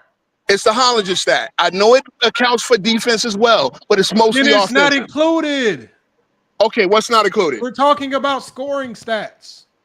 So PER is not a okay. So now you want to again. Why didn't incorporate no, because you've already lied and say it's not offensive. King Row. I didn't tell it what analytics to choose. It chose the scoring analytics. Oh, right. Now, if you want, I gave you an opportunity, King Row, where I said, if you don't like the analytics that it used, then you can select what analytics or metrics you want it to use, and it can make. And I just said PER, sir. But I just said PER. So, do you want me to tell it to incorporate PER? Incorporate PER, yeah. Because again, Jordan has 4 seasons better than this. Hold on. For ACA. Hold on. Okay, so if you wanted to incorporate PER as if that makes Jordan's case stronger, okay. So as I do that, why does PER make Jordan's case? Why does that make Jordan a better scorer in any particular year? Because that encompasses a lot of the overall offense, scoring numbers, and everything else, right? Scoring efficiency, all of that kept the PER, right? PER is a Hollinger stat. It's a math formula. I get it. Okay, but what does, as far as a scorer, what does it encompass for scores? Bro, I don't break down the Hollinger stat. All I'm telling you is that number is favorable to Jordan. That's the one thing I'm throwing into the argument. We're talking about scoring metrics, though. He's just throwing anything in the air. You can't just throw any random number. Now I'm just okay, but meanwhile you're throwing anecdotes. See, Lamont, you talked a lot, basically telling me that the next gen stats come from anecdotes and select video breakdowns. All right, so let me ask you this, Rose. Hold on, before you get all this with the upset about the PER conversation, would you agree that a steal is more valuable than an assist when we're talking about offense? Yeah, because it leads to offense, right? So just getting a possession is better than scoring a basket. No. It depends. See, again, you know there's many ways to score. Come on, there's many ways to score. Again, you get a possession that's it. Still is you getting the ball. That's all you got. But it still usually leads to a break opportunity the other way, which leads to offense for the team, right? I'm talking about. I know we're not talking about offense because now y'all want to. You said the reason I say this is because in PER they value steals over making assists. So that means it doesn't show the offensive side of a player. So I get it, and I did say that. I did say PER encompasses defensive stats. I've already said that. But again, I want Lamont to admit that his next gen stats for Jordan comes from a lot of anecdote and video studies, which is not an exact science, considering you got to go back to 88 to look at that. So watching film is not an exact science? Okay, as we know, they don't even have every single game. So somebody's really sitting there watching every single game, every single year for every single player. And they've done it already. I don't believe so. So again, the next gen stats you are using comes from anecdotal evidence. So all those guys who went and made all those videos about Michael Jordan's left hand is fake, right? You don't agree with that, right? Of course it's fake because it's been debunked, bro. You come on now. Stop with the left hand bullshit. When we got a left hand highlight video, I'm yamming on the people with the left. So now the highlight video is enough for you, but synergy okay. So same way y'all use highlight videos, you just use a highlight. Y'all lose 3 highlight videos in this stream. Whoa, you just sat here and discredited an actual company that takes their time to watch games and took this information for a group and I can tell you again, first of all, ChatGPT just admitted it's anecdotal. No, it did not say You're that. talking about game. Okay, so hold on. I have your information for PER, bro. You want it? And so let me put it on I'm listening. screen. Let me put it on the screen for you, man. So now we're going to give you the PER data, and amongst all the other data that we used, what I want you to do once I give you the information is I want you to tell us if this is the analytic that is the overarching analytic that pushes Jordan over the edge in any particular season. I want you to tell us why. So it says, what is PER? Created by John Hollinger, aggregates all box score stats into a single number. All right, We agree. Rewards high volume scoring, efficiency, rebounds, assists, blocks, steals, and low turnovers. It says PER limitations in scoring only debates. Overvalues rebounds and blocks. It's a big man bias stat. Does not account for spacing, defensive attention, shot difficulty, or play type diversity. Ignores playmaking. No weight for self-creation. A wide open layup assisted by LeBron counts the same as an SGA ISO bucket over a trap. That said, still matters for efficiency, box score dominance, raw statistical output. So it says Jordan PER 31.7, second best of his career in that particular year. In the 87-88 year, SGA 27. He has a league mess among his peers. It says Jordan wins in PER, right? Said it reflects raw domination of his box score, especially scoring volume and defense. It says, Can I just a quick point? No questions until I finish. It says, but PER does not account for modern play types, pick and roll, ISO volume, switching defenses, efficiency against advanced defensive schemes, unassisted creation. So yes, PER shows MJ's 1987-88 season was an all-time season, and it adds a valuable stat to include. But in pure scoring plus difficulty plus context argument, SGA still has key edges in error, relative true shooting, ISO and pick and roll, points per possession, spacing and defensive load, shot creation and burden. And says, so it does give Jordan PER. Now that you have PER, how does PER make Jordan in 1987-88 a better scorer than SGA? Well, okay, good. Thank you for letting me talk now. You said one key thing. It's big man dominated stat, right? Yet Jordan isn't a big man, yet he has the highest PER of all time. So number one, that does that. King Rowe, Jordan led the league in steals. It's overly inflated towards blocks and steals. Oh, say again? Steals. Say again? Jordan, because he had a lot of blocks and steals. Jordan in 87-88 led the league in steals. PER is heavily, it's that one of the flaws on PER is that it's heavily weighted towards blocks and steals. But you also, hold on, you said something else. It does not take playmaking into account, right? Oh my God, bro. See, Lamont, you can't even give me that. Right, that kind of, because you didn't want to include assists, so we're gonna take playmaking out of it. As you said, PER kind of deals with scoring, but it also deals with defensive stats. Which is where I started at the beginning. I say yes, it does say King Rowe. It's not a true offensive stat. It's a stat that encompasses. Well, Lamont. Here's the thing, Lamont. I admitted that. King Rowe. You talk. I've only brought up. I have not brought you a stat that could be convoluted with something that you. Yes, you can, because you're using next gen. Bro, can you please hold on? Bro, you are so full of. I know. King Rowe, listen to what I'm saying. Every analytic that I've used is for scoring only. You have now introduced into the equation an analytic that is used to encompass every single thing that you do on the basketball court, including scoring, which includes defense. But you also said no playmaking. Hold on.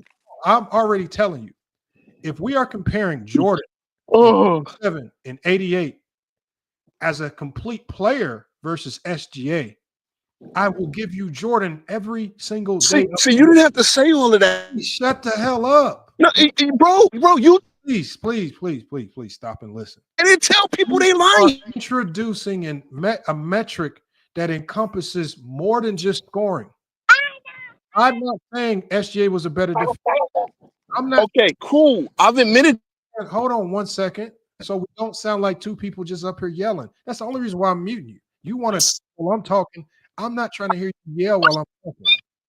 All I'm saying is this. You're using PER. Lamont, the first thing I said about PER. You please hold on, man. I don't really care what you said about PER. I know. What I do know about PER is that it's not an offensive only stat.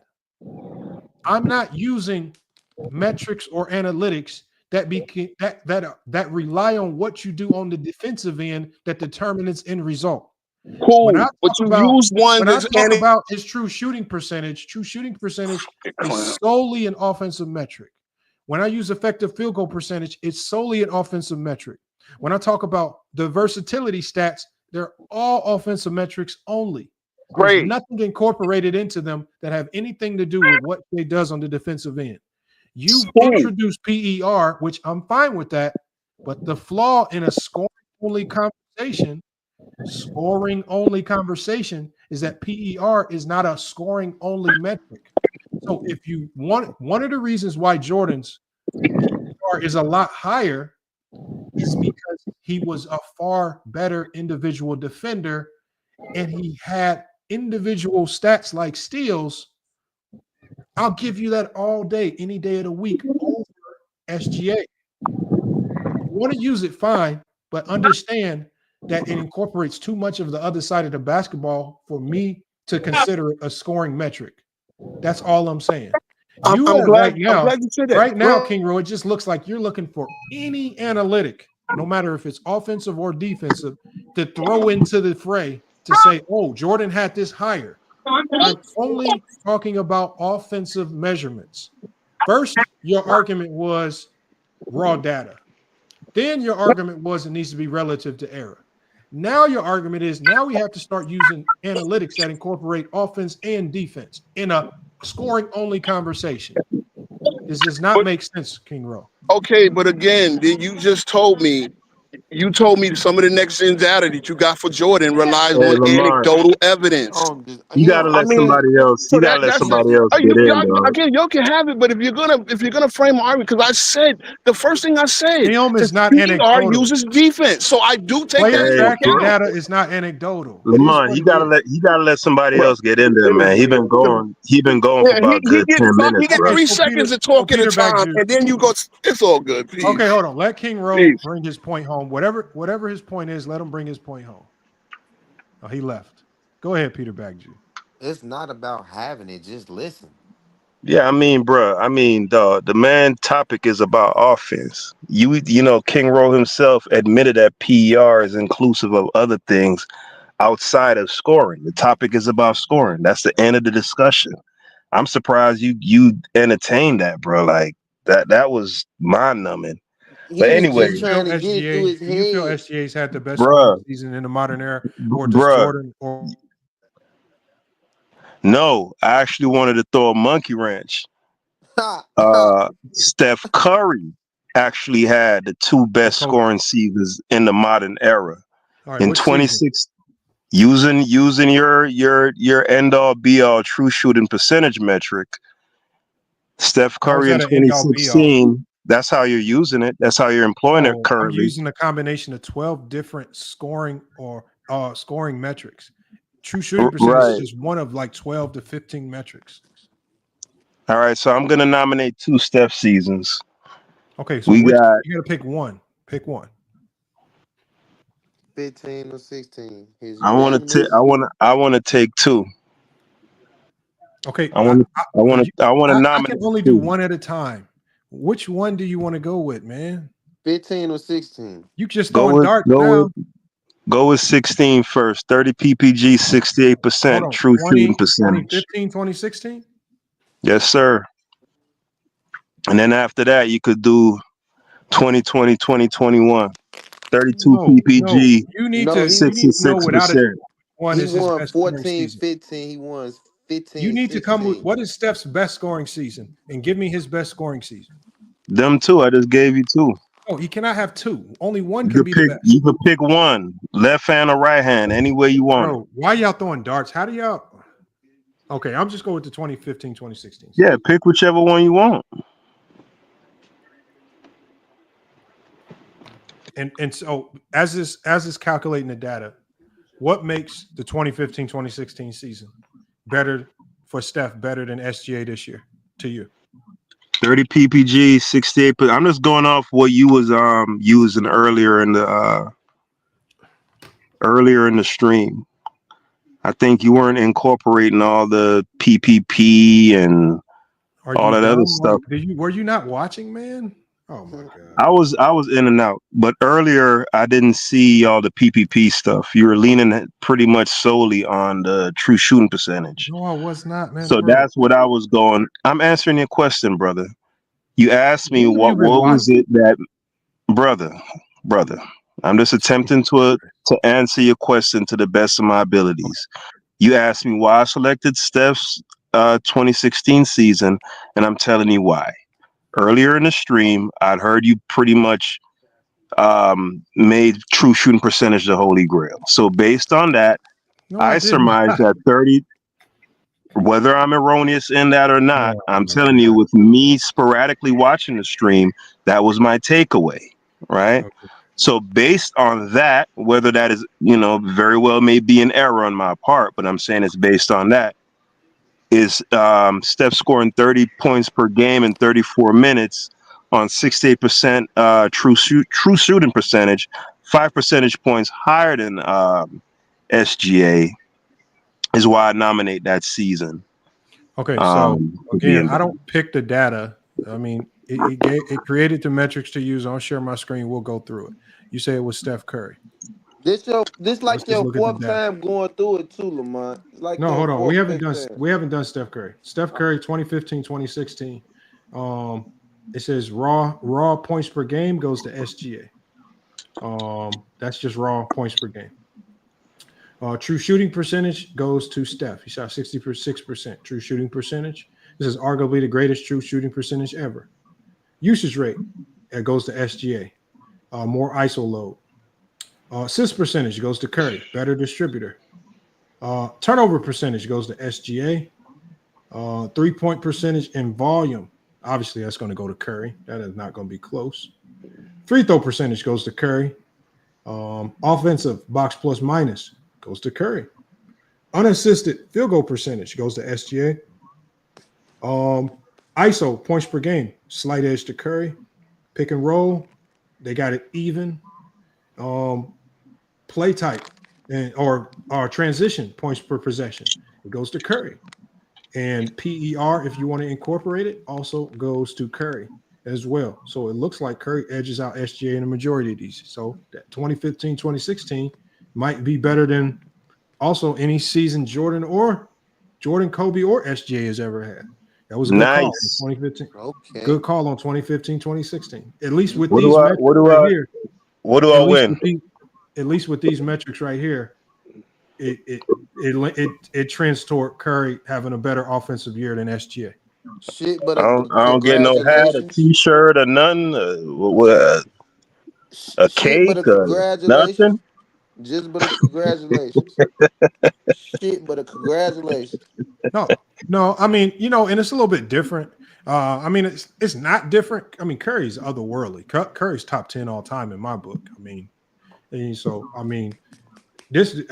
think it would be this close, but I mean, I didn't know all of this. Like, especially with the ISO scoring, that probably surprised me the most. But again, what am I supposed to do? Reject the numbers and fight it? The numbers are what they are. I don't fight the numbers. There you go. Curry's I think that the comparisons with Jordan and Kobe are probably more common because of the 6'6" frame and how they play and how they operate.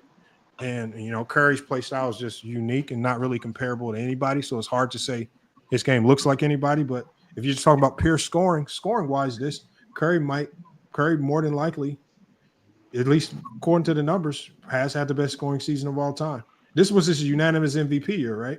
Yeah, that was his unanimous. Yeah. And there you go, right there. There you go. Glad I could fuck your Now topic up, man. if we go to the topic, which the focus was on Jordan or Kobe, do you feel Jordan or Kobe had any particular year that outpaced what SGA did this year? You mean what SGA or Curry did? Okay. What I asked you was this. I said, if we go back to the topic, do you feel that Kobe or Jordan, shit. one of their best scoring years, had a better scoring year than what SGA did this year? No, not Kobe, but Jay for sure. 88 Jay. Which 88, 89? No, 87, 88. You did that one. Now, we did that one already, and SGA wins out in every category practically. Yeah, but I don't. Yes, what my opinion was. No, I don't value. But I don't value. hold on. I don't put any value in this stuff you have up on the screen. Just hold on. Mm-hmm. Brought up Curry, and we are very willing to concede that Curry had a better scoring year based on the numbers. But yet, when the numbers don't support Jordan, then we're not supposed to rely on the numbers. No, you rely on whatever you want. I can't tell you what to rely on. So if the numbers say that Curry had a better scoring year than SGA, then why then should we not use the same numbers to determine if Jordan had a better scoring year than SGA? You can. I just said you can. I can't tell you what to do. No, I'm just talking about your thinking, your approach, because all of a sudden the numbers with Jordan don't mean anything. No, in the case of Curry, it doesn't mean anything for me either. The case with Curry does mean a lot. Not for me. You gave. Hold on. This man just said when the numbers panned out in his favor, the man said, who's the dick ride in the back, bro? Read out, bro. Hold on. You was holding your head high when the numbers were working ass nigga. Yeah, what you was saying? The numbers. Hold on, with Jordan. Okay, so if that twerking that fuck nigga in the back, let me ask man. you one question, Peter Pagjuice. Stop crying and stay on topic. What do you then use? Putting an arch to your back, fuck boy. Okay, so Peter Pagjuice, can you stay on topic? Because your own shit backfired against you.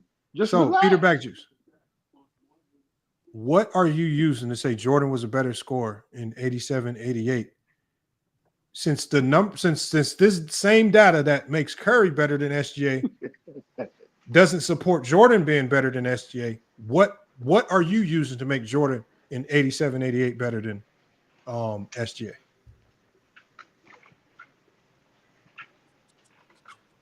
It's on you, Peter Pagjuice. Oh, should I? Oh, there you go. Yeah, it's on you. Oh, yeah. Put me on mute, cause one of the Brownsville project living twerking nigga in the back. Just get to your point, man. Yeah, nigga, is your show, nigga? Peter Pagjuice, can you tell us? You bodega robbing ass chop. God, man, can you please just tell us, man? His ass just want to talk, man. Man, tell his fly ass shut the fuck up, then, and the other dick ride nigga shut up. Man, ask me a question. Mad because they don't agree with you. I'm just telling them to shut up. Ain't no, nobody's even talking. Look, he talking right now. He got an arch in his back. Oh, twerking ass pussy nigga, man, shut up. Why you looking? Why are you visualizing this stuff in your head, Peter Pagjuice? That's what the man doing, dog. Peter Pagjuice, can you tell us? Dropping down, getting his eat. Peter Pagjuice, what you're trying to do is you're filibustering. You're trying to throw ad hominem so you don't have to address the hypocrisy in your. Bro, I'm trying to answer. Your little flaw ass suckers won't shut up.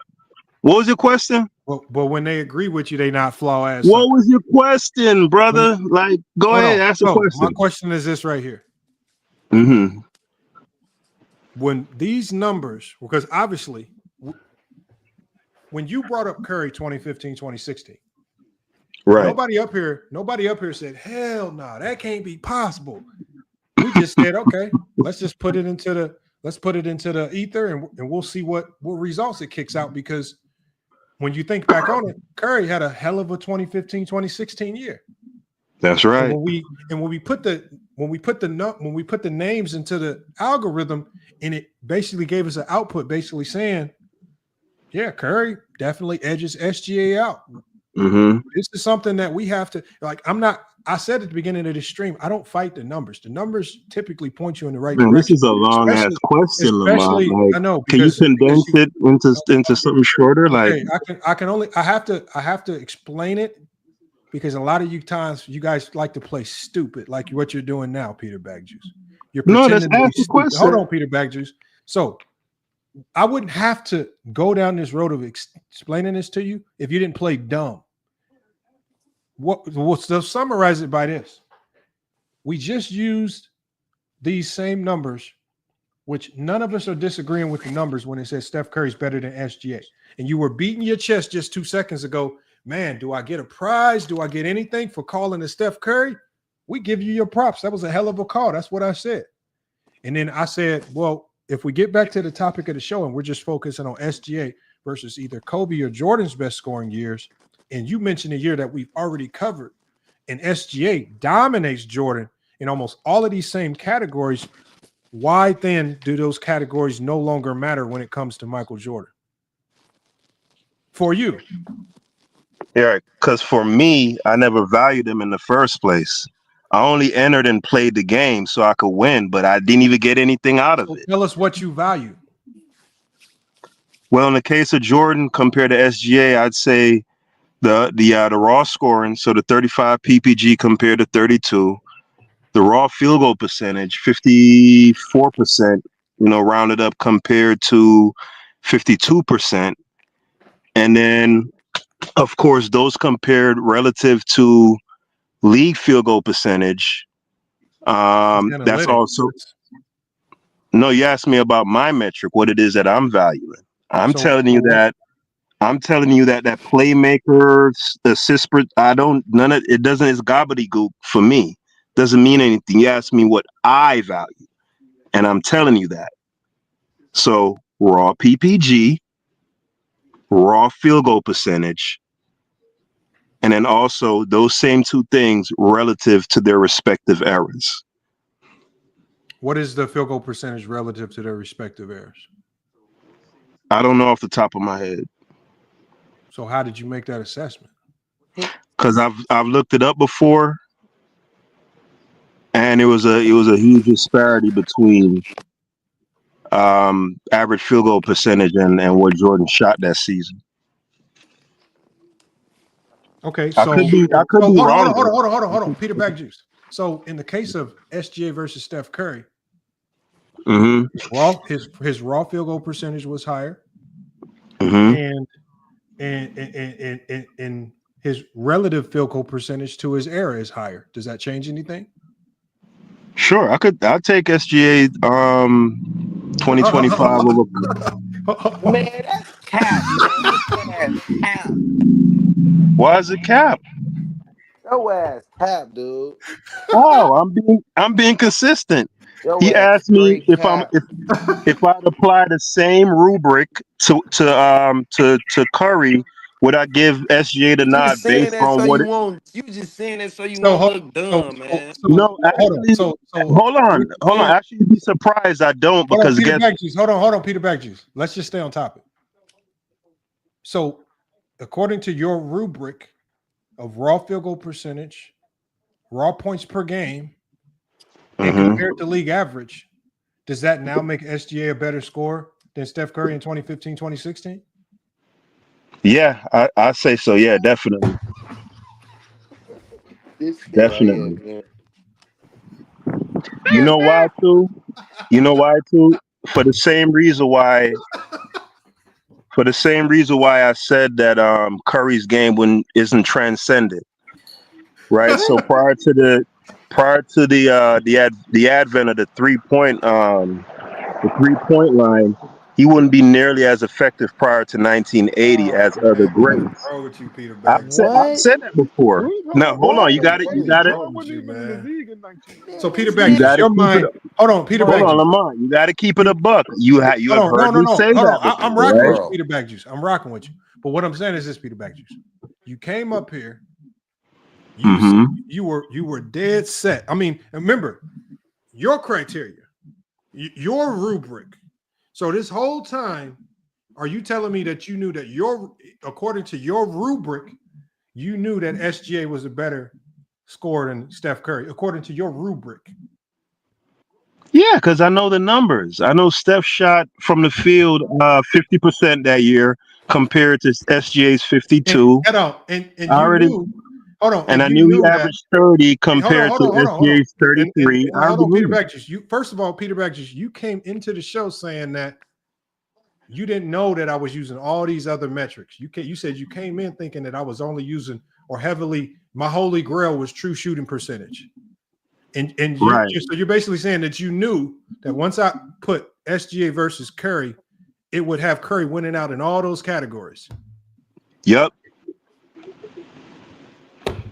Yeah, it's called deductive reasoning, Lamont. It's called being educated. Peter Backus, man, bro. This is the guy. So first of all, your whole argument flipped on you when you try to create up some weird narrative for Jordan, and so it flips your first argument that you thought you was right on. So you saying the whole time you had already known SGA was a better scorer than Steph Curry in the 2024-25 season. You were just using you just weren't using your rubric, right? There you go. Now you're getting it. He even said try 22 season. Nah, 2020, 2021. Hey man, Peter Backus, man. Yeah, because I know Steph is a true shooting king. He's an analytic king. So I know the little game that Lamont was playing. I know Steph is going to come out aces. Hold on. So are you saying if I do this era adjusted field goal percentage thing with Jordan in the 87-88 season, Jordan's going to come out on top? I believe so. You don't know so? I don't know. Not 100%. I'm going off of memory. Why do you have Jordan on top? There are other factors too, other than that.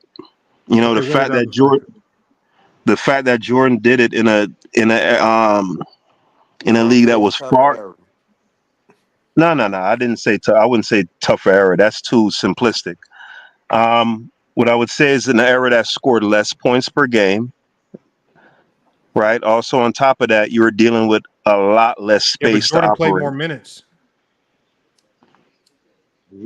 We just showed a clip. He played 35. SGA did what he did on far less minutes. Jordan was playing 5 to 6 more minutes a game to get to those numbers. And more shots. Yeah, and I would say the fact that there's a lot less room to operate. When you have two bigs playing foul line down, clogging up the. Well, it said according to the data, it said Jordan only faced one big per game. No. I'm talking about according to the data. It said Jordan on average only saw one rim protector.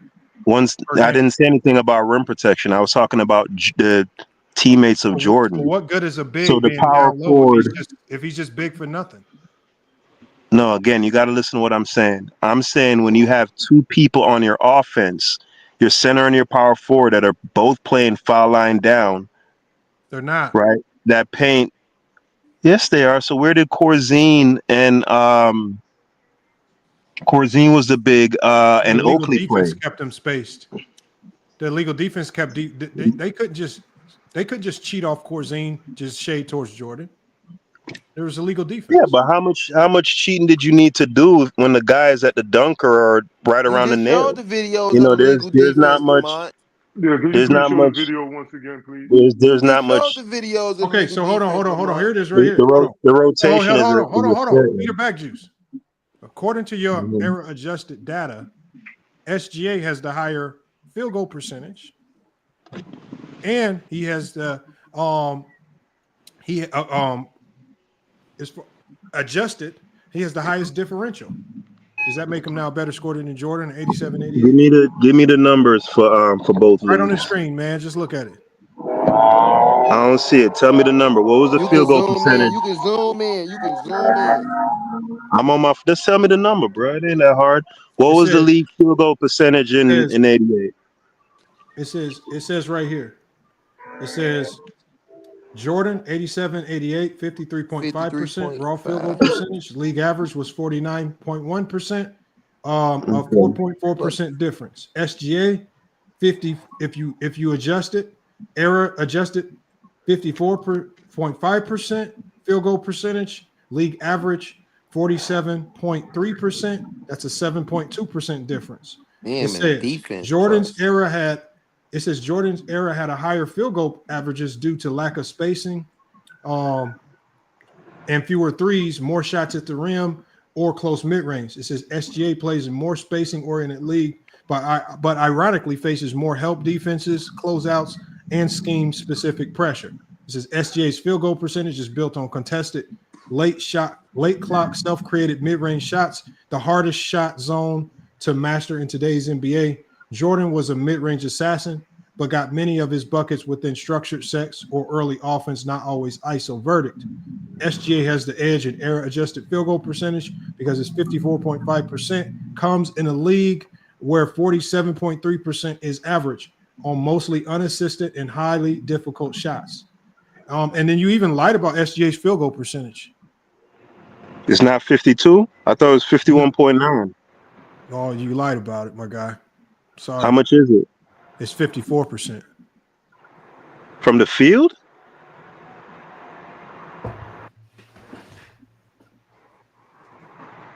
He didn't shoot 54% from the field this season. What are you talking about? Okay. It just It said says right here. 54%. You said his error-adjusted field goal percentage is 54.5%. It just said 54. No, that's not what I'm talking about. I'm talking about his field goal percentage relative to what the league shoots. That's what I just showed. He's That's still what up he on just Jordan. showed. He just showed you He's league still, averages. brother. I can't talk to two people at once, man. It's Close raw. your Hold dick on. What does it sucker, say? man. Hold on. What does it say? SGA's without being Shut adjusted for your anything. pie hole, man. It says without it being adjusted for anything. What does it say? SGA's raw field goal percentage is. Hey, bro, if you mute me again, I'm gonna hop off. Go watch the game, bro. 54.5%. I don't care if you get mad. Shut the hell up, then. I'm not mad. I'm just letting you know. I'm just letting you know. What do you think is going to impact if you leave the panel, Peter? It won't. I'm just letting you know, It bro. rocks. So don't say I ran or none of that. I'm gonna go watch the game. Bro. I don't care enough about you to say you ran, man. But when you What said, does the when I screen said, say? What is his when I raw said field goal percentage? field goal, What is his that's raw not his field goal field goal percentage? percentage. He shot 51.9%, not 54%. I'm just giving it to you. What the fuck is an error adjusted? What the fuck is that? That's what you said. No, I didn't. Yes, I said you what he did. shot relative to league average. Hold on. What was Jordan's field goal percentage in 87-88? Was it 53.6, I believe? 87, 88 is 53.5. So it got Jordan's right at 53.5, but it got SGA's wrong at 54.5. I didn't say that it wrong or right. It's going off of some sort of error tax. That's not what I said. I said field goal. I said field goal percentage relative I'll to go to league NBA.com and percentage. put it on the screen. So none of For this some error reason, shit. Lamont, our era should be getting tweaked, but you always find information of fake steals of the 90s or the 80s and shit, fake rebounds and shit that they was giving to people. This should be getting diabolical. Oh man. Did the game start yet, man? Yeah. Yeah, it started. Yeah, I'm out, y'all. Y'all have a good night, bro. I'm gonna have to watch the game, man. That is crazy, man. That man switched up on us that quick. Y'all says Steph Curry's no longer has the best scoring season. He couldn't take that. Is crazy. Yeah. Can't take being wrong. Look how he was just talking to everybody because he was wrong. Hey, I'm wrong. Yeah, his field goal percentage is 51.9%. That's not what he said. He don't want that. They keep trying to overcomplicate this shit, and they keep saying error adjusted relative to error. What did he say? Relative to error. They want all this stuff to be relative and all this nonsense and trying to switch the numbers up. So I give it to them. And when the shit don't pan out the way they want, Imram, he switched that shit up. Then you know what they be doing, Lamont? I wasn't in the chat. I left. I came back. I was listening. Nah, you was sitting right there listening the whole time. He just popped that ass. That's it. They just got caught in the street lying, man. We got Harden. E. Gibson says Harden 2018, 2019. I already said Harden. You could put Harden's years up against anybody. Harden might be one of the most underrated seasons of all time. You don't think Lamar? You don't think the season after he won the MVP was? You don't think that season was better than his MVP season? No, I think it was. I mean, I just know. I mean, Harden's scoring peak. Harden's scoring peak might be has a strong case to be the best scoring season of all time. I mean, I bet if we looked at the numbers, Harden's going to top out a lot of people. Like, you really going to have to mash up and play with some numbers to make sure Harden ain't on top of your guy. Harden at his peak was unstoppable. But he was kind of like SGA, but with a better 3-point shot. Right. Because Harden didn't give a damn where you stopped him, how you stopped him. Harden in his like prime peak scoring was people was guarding him behind. They was behind him guarding him. Bro, they tried everything. They couldn't stop him, man. So, I mean, that might be as close to unstoppable as you can go. Yeah. If you really MG says, Lamont, I ignore the loose officiating, which affects stats today. Loose officiating. Does that? Yeah, I don't know what that means. I mean, that just sounds like you coming up with a reason to ignore stats from today. But Alpo, I'm gonna go ahead and get this one shut down. I appreciate you pulling up, man, cooking on these topics, man. Yeah, you know, Lamont, a lot of people, man. You know, I gotta support anytime I see you on YouTube, man. I definitely appreciate it, man. Definitely appreciate it. Hopefully, I'm gonna be live tomorrow as well. So hopefully we can get some of y'all to pull up tomorrow, man, for these shows. Yeah, I'm gonna tap in. I'm finna go ahead and watch the game. All right, man. So I'm about to do the same. Appreciate it. All right, you too. All right, y'all, man. It's FYF Sports, man. Appreciate y'all pulling up. Wise Brother says Eric Bledsoe and the Bucks played the best defense on James Harden. Yes, sir. They did, but it took a hella fight effort.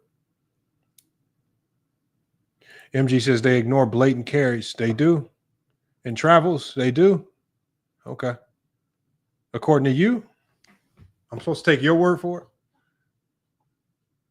The last time I checked, MG, the NBA has always had 2.5 steps. Nobody used it.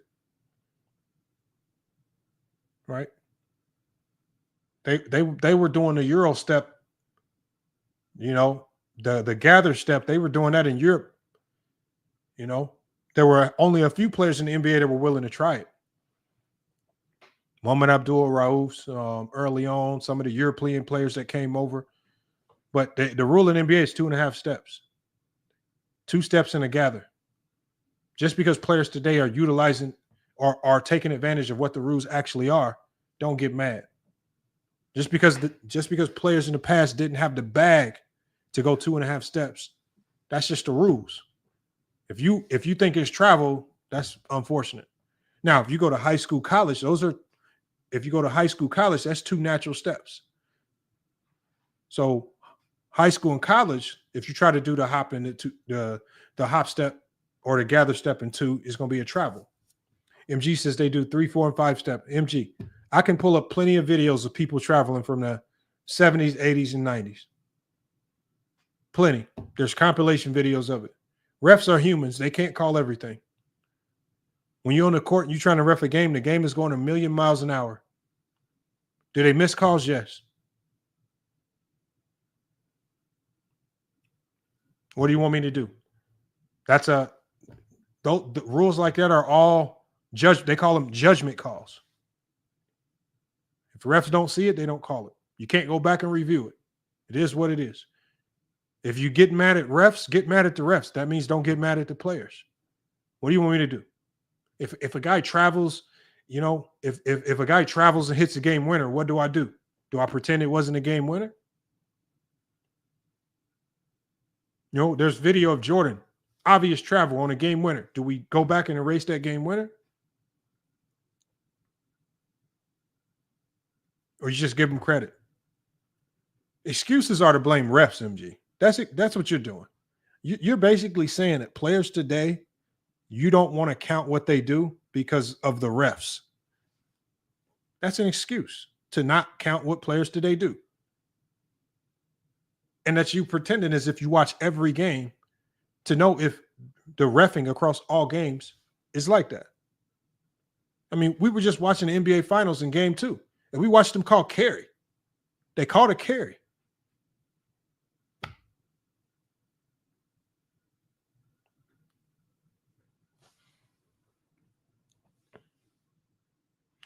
Okay, so MG, what game winner did Jordan travel on?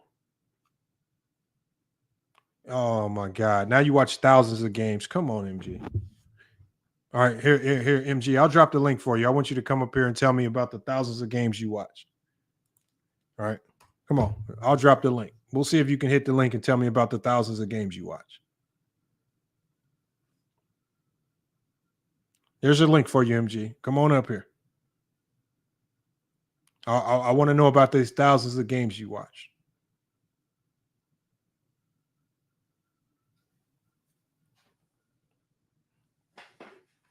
Let me guess. You on a construction site and you can't hit the link. Let me guess. Stop it, man. This fool just said he don't want to give players credit today because of the refs. Man, how stupid is that, man?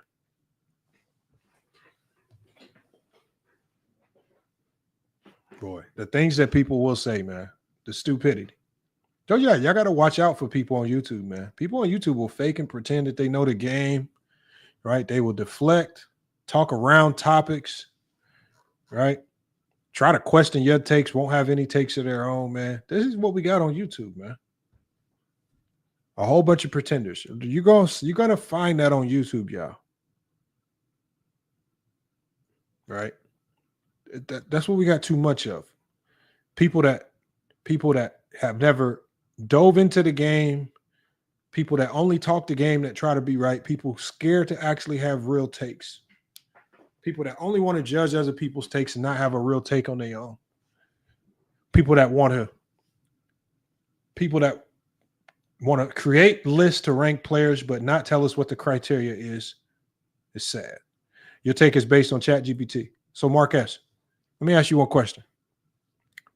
Give me one take that I've had that's based on ChatGPT. Look, and again, I'll drop the link so you can come up here and tell me. Give me one take that I've had that's based on ChatGPT. Because a take is subjective. Facts are facts. I typically only use ChatGPT to gather facts because it just gathers facts faster. What take did I get from ChatGPT? Subjective take. The link is in there. I would imagine that you are not going to hit the link. I mean, I'm trying to watch the Pacer game, but I'm trying to give you an opportunity to come up here. What criteria did I get from ChatGPT? Okay, just hit the link and you can come tell me. You can probably hit the link and tell me much faster than typing it in the chat. What criteria or what take of mine did I get from ChatGPT? Or are you just lying?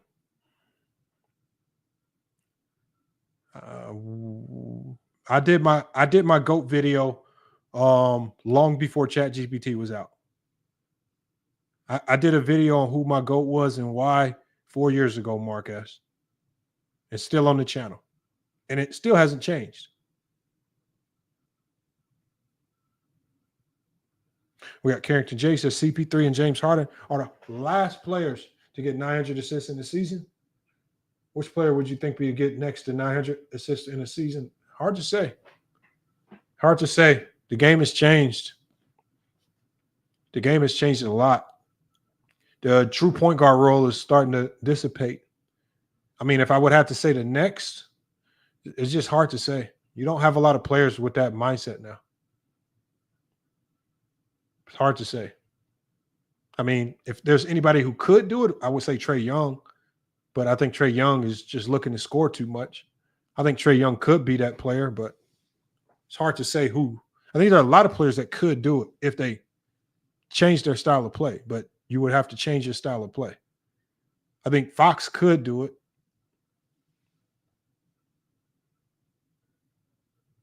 You said LeBron's block on Iggy was a goaltend. Unfortunately, they didn't call it. And unfortunately, they had replay to judge it. Hallie, I could see Hallie doing it possibly. He's high efficiency. He's a high assist, low turnover guy. He can do it. I could see that.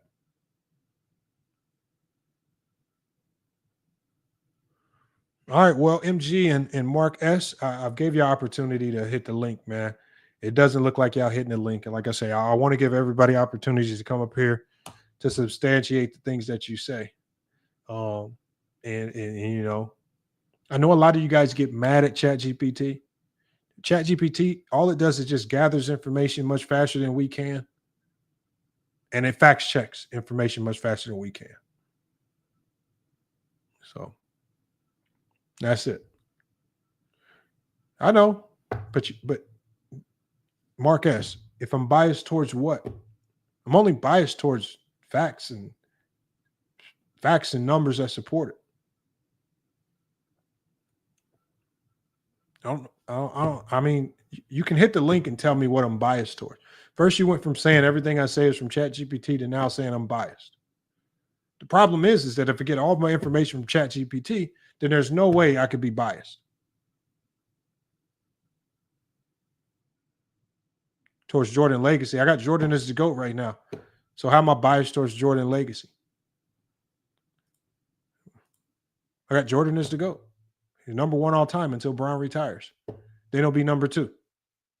How is that bias? He's number one. Sorry. It is what it is, man.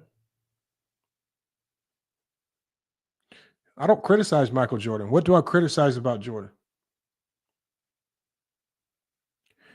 I criticize his era.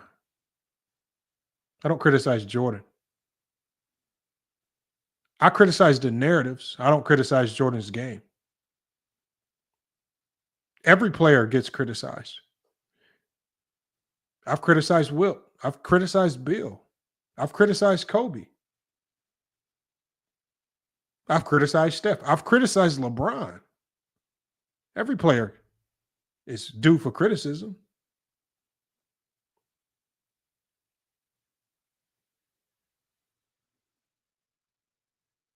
I criticized LeBron James when they got ousted out the playoffs last year. All y'all LeBron fans was crying, getting mad. I criticized Jordan. All the Jordan fans run around crying, getting mad. I criticized Kobe. All the Kobe fans run around crying, getting mad. I criticized the old players of the old eras. Y'all run around crying, getting. I criticized the 90s. Y'all cry, get. It doesn't matter. I said, you say anything critical, you're going to make somebody mad.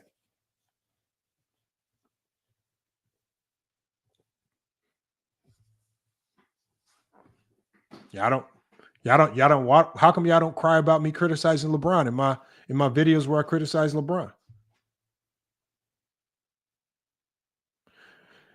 MG says I don't respect players with low fundamentals. Okay, I don't either.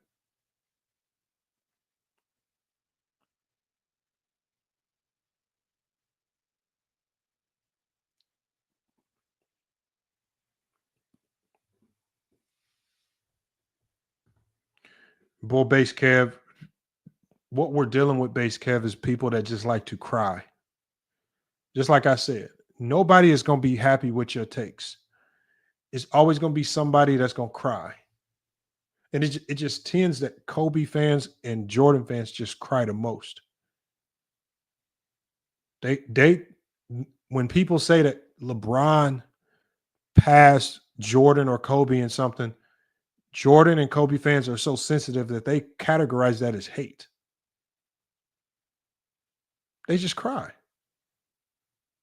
But I didn't hear people saying it was disrespectful when LeBron passed Kareem in all-time points. He just passed him. Just a fact. So it is what it is. But look, y'all, man, we're going to shut this one down. I'm going to get to watching this game. Hopefully the Pacers can pull it off. But we'll see, man. They got a tall task. We got Watchdog in here. He came in through the end. He says, Jesus Christ, what the fuck? If no one's going to play any defense in the regular season, you're going to have players with higher stat lines.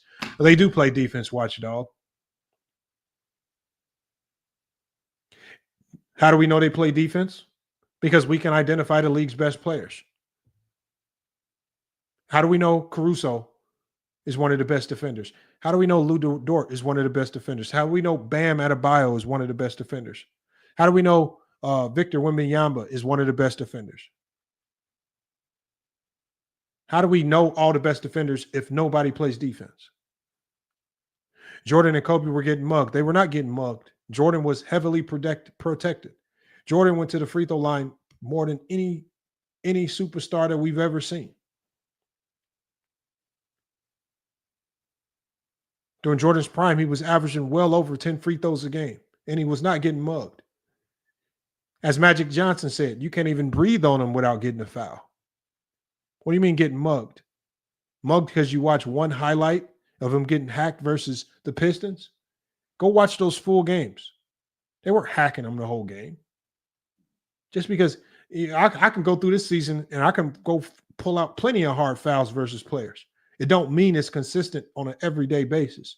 You guys lie and pretend as if they're getting punched in the mouth every single game. That's a lie.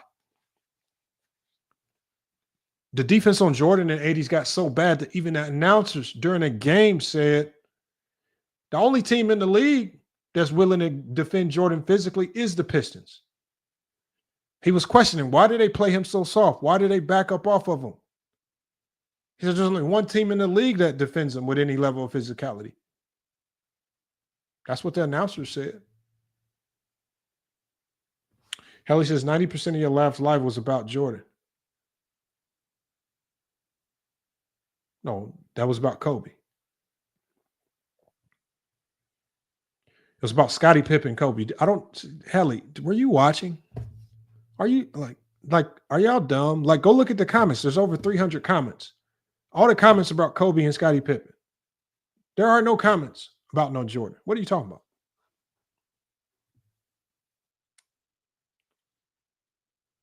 Mark asks, I'll answer that question if you come onto the live panel. Like, again, I'm giving you about 10 more seconds. I'll answer any question you have if you come up here.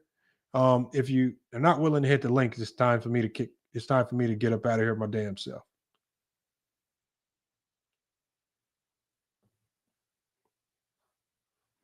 MG says, how many times I seen SGA carry and palm the ball in the last two final games? I don't know.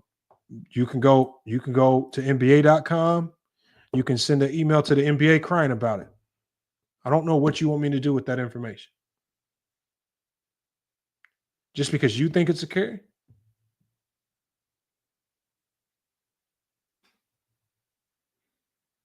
Well, there we have it right there, y'all. We got no Mark S. We got no MG. Neither one pulled up to the live panel. But hopefully we get some more people to have balls enough to pull up. When we go live tomorrow, man, we're going to be talking about this game. We're going to be talking about this game and how it panned out. Look, y'all, FYF Sports, man, another great podcast episode. We're going to be back with more sports news. Until then, man, it's FYF Sports.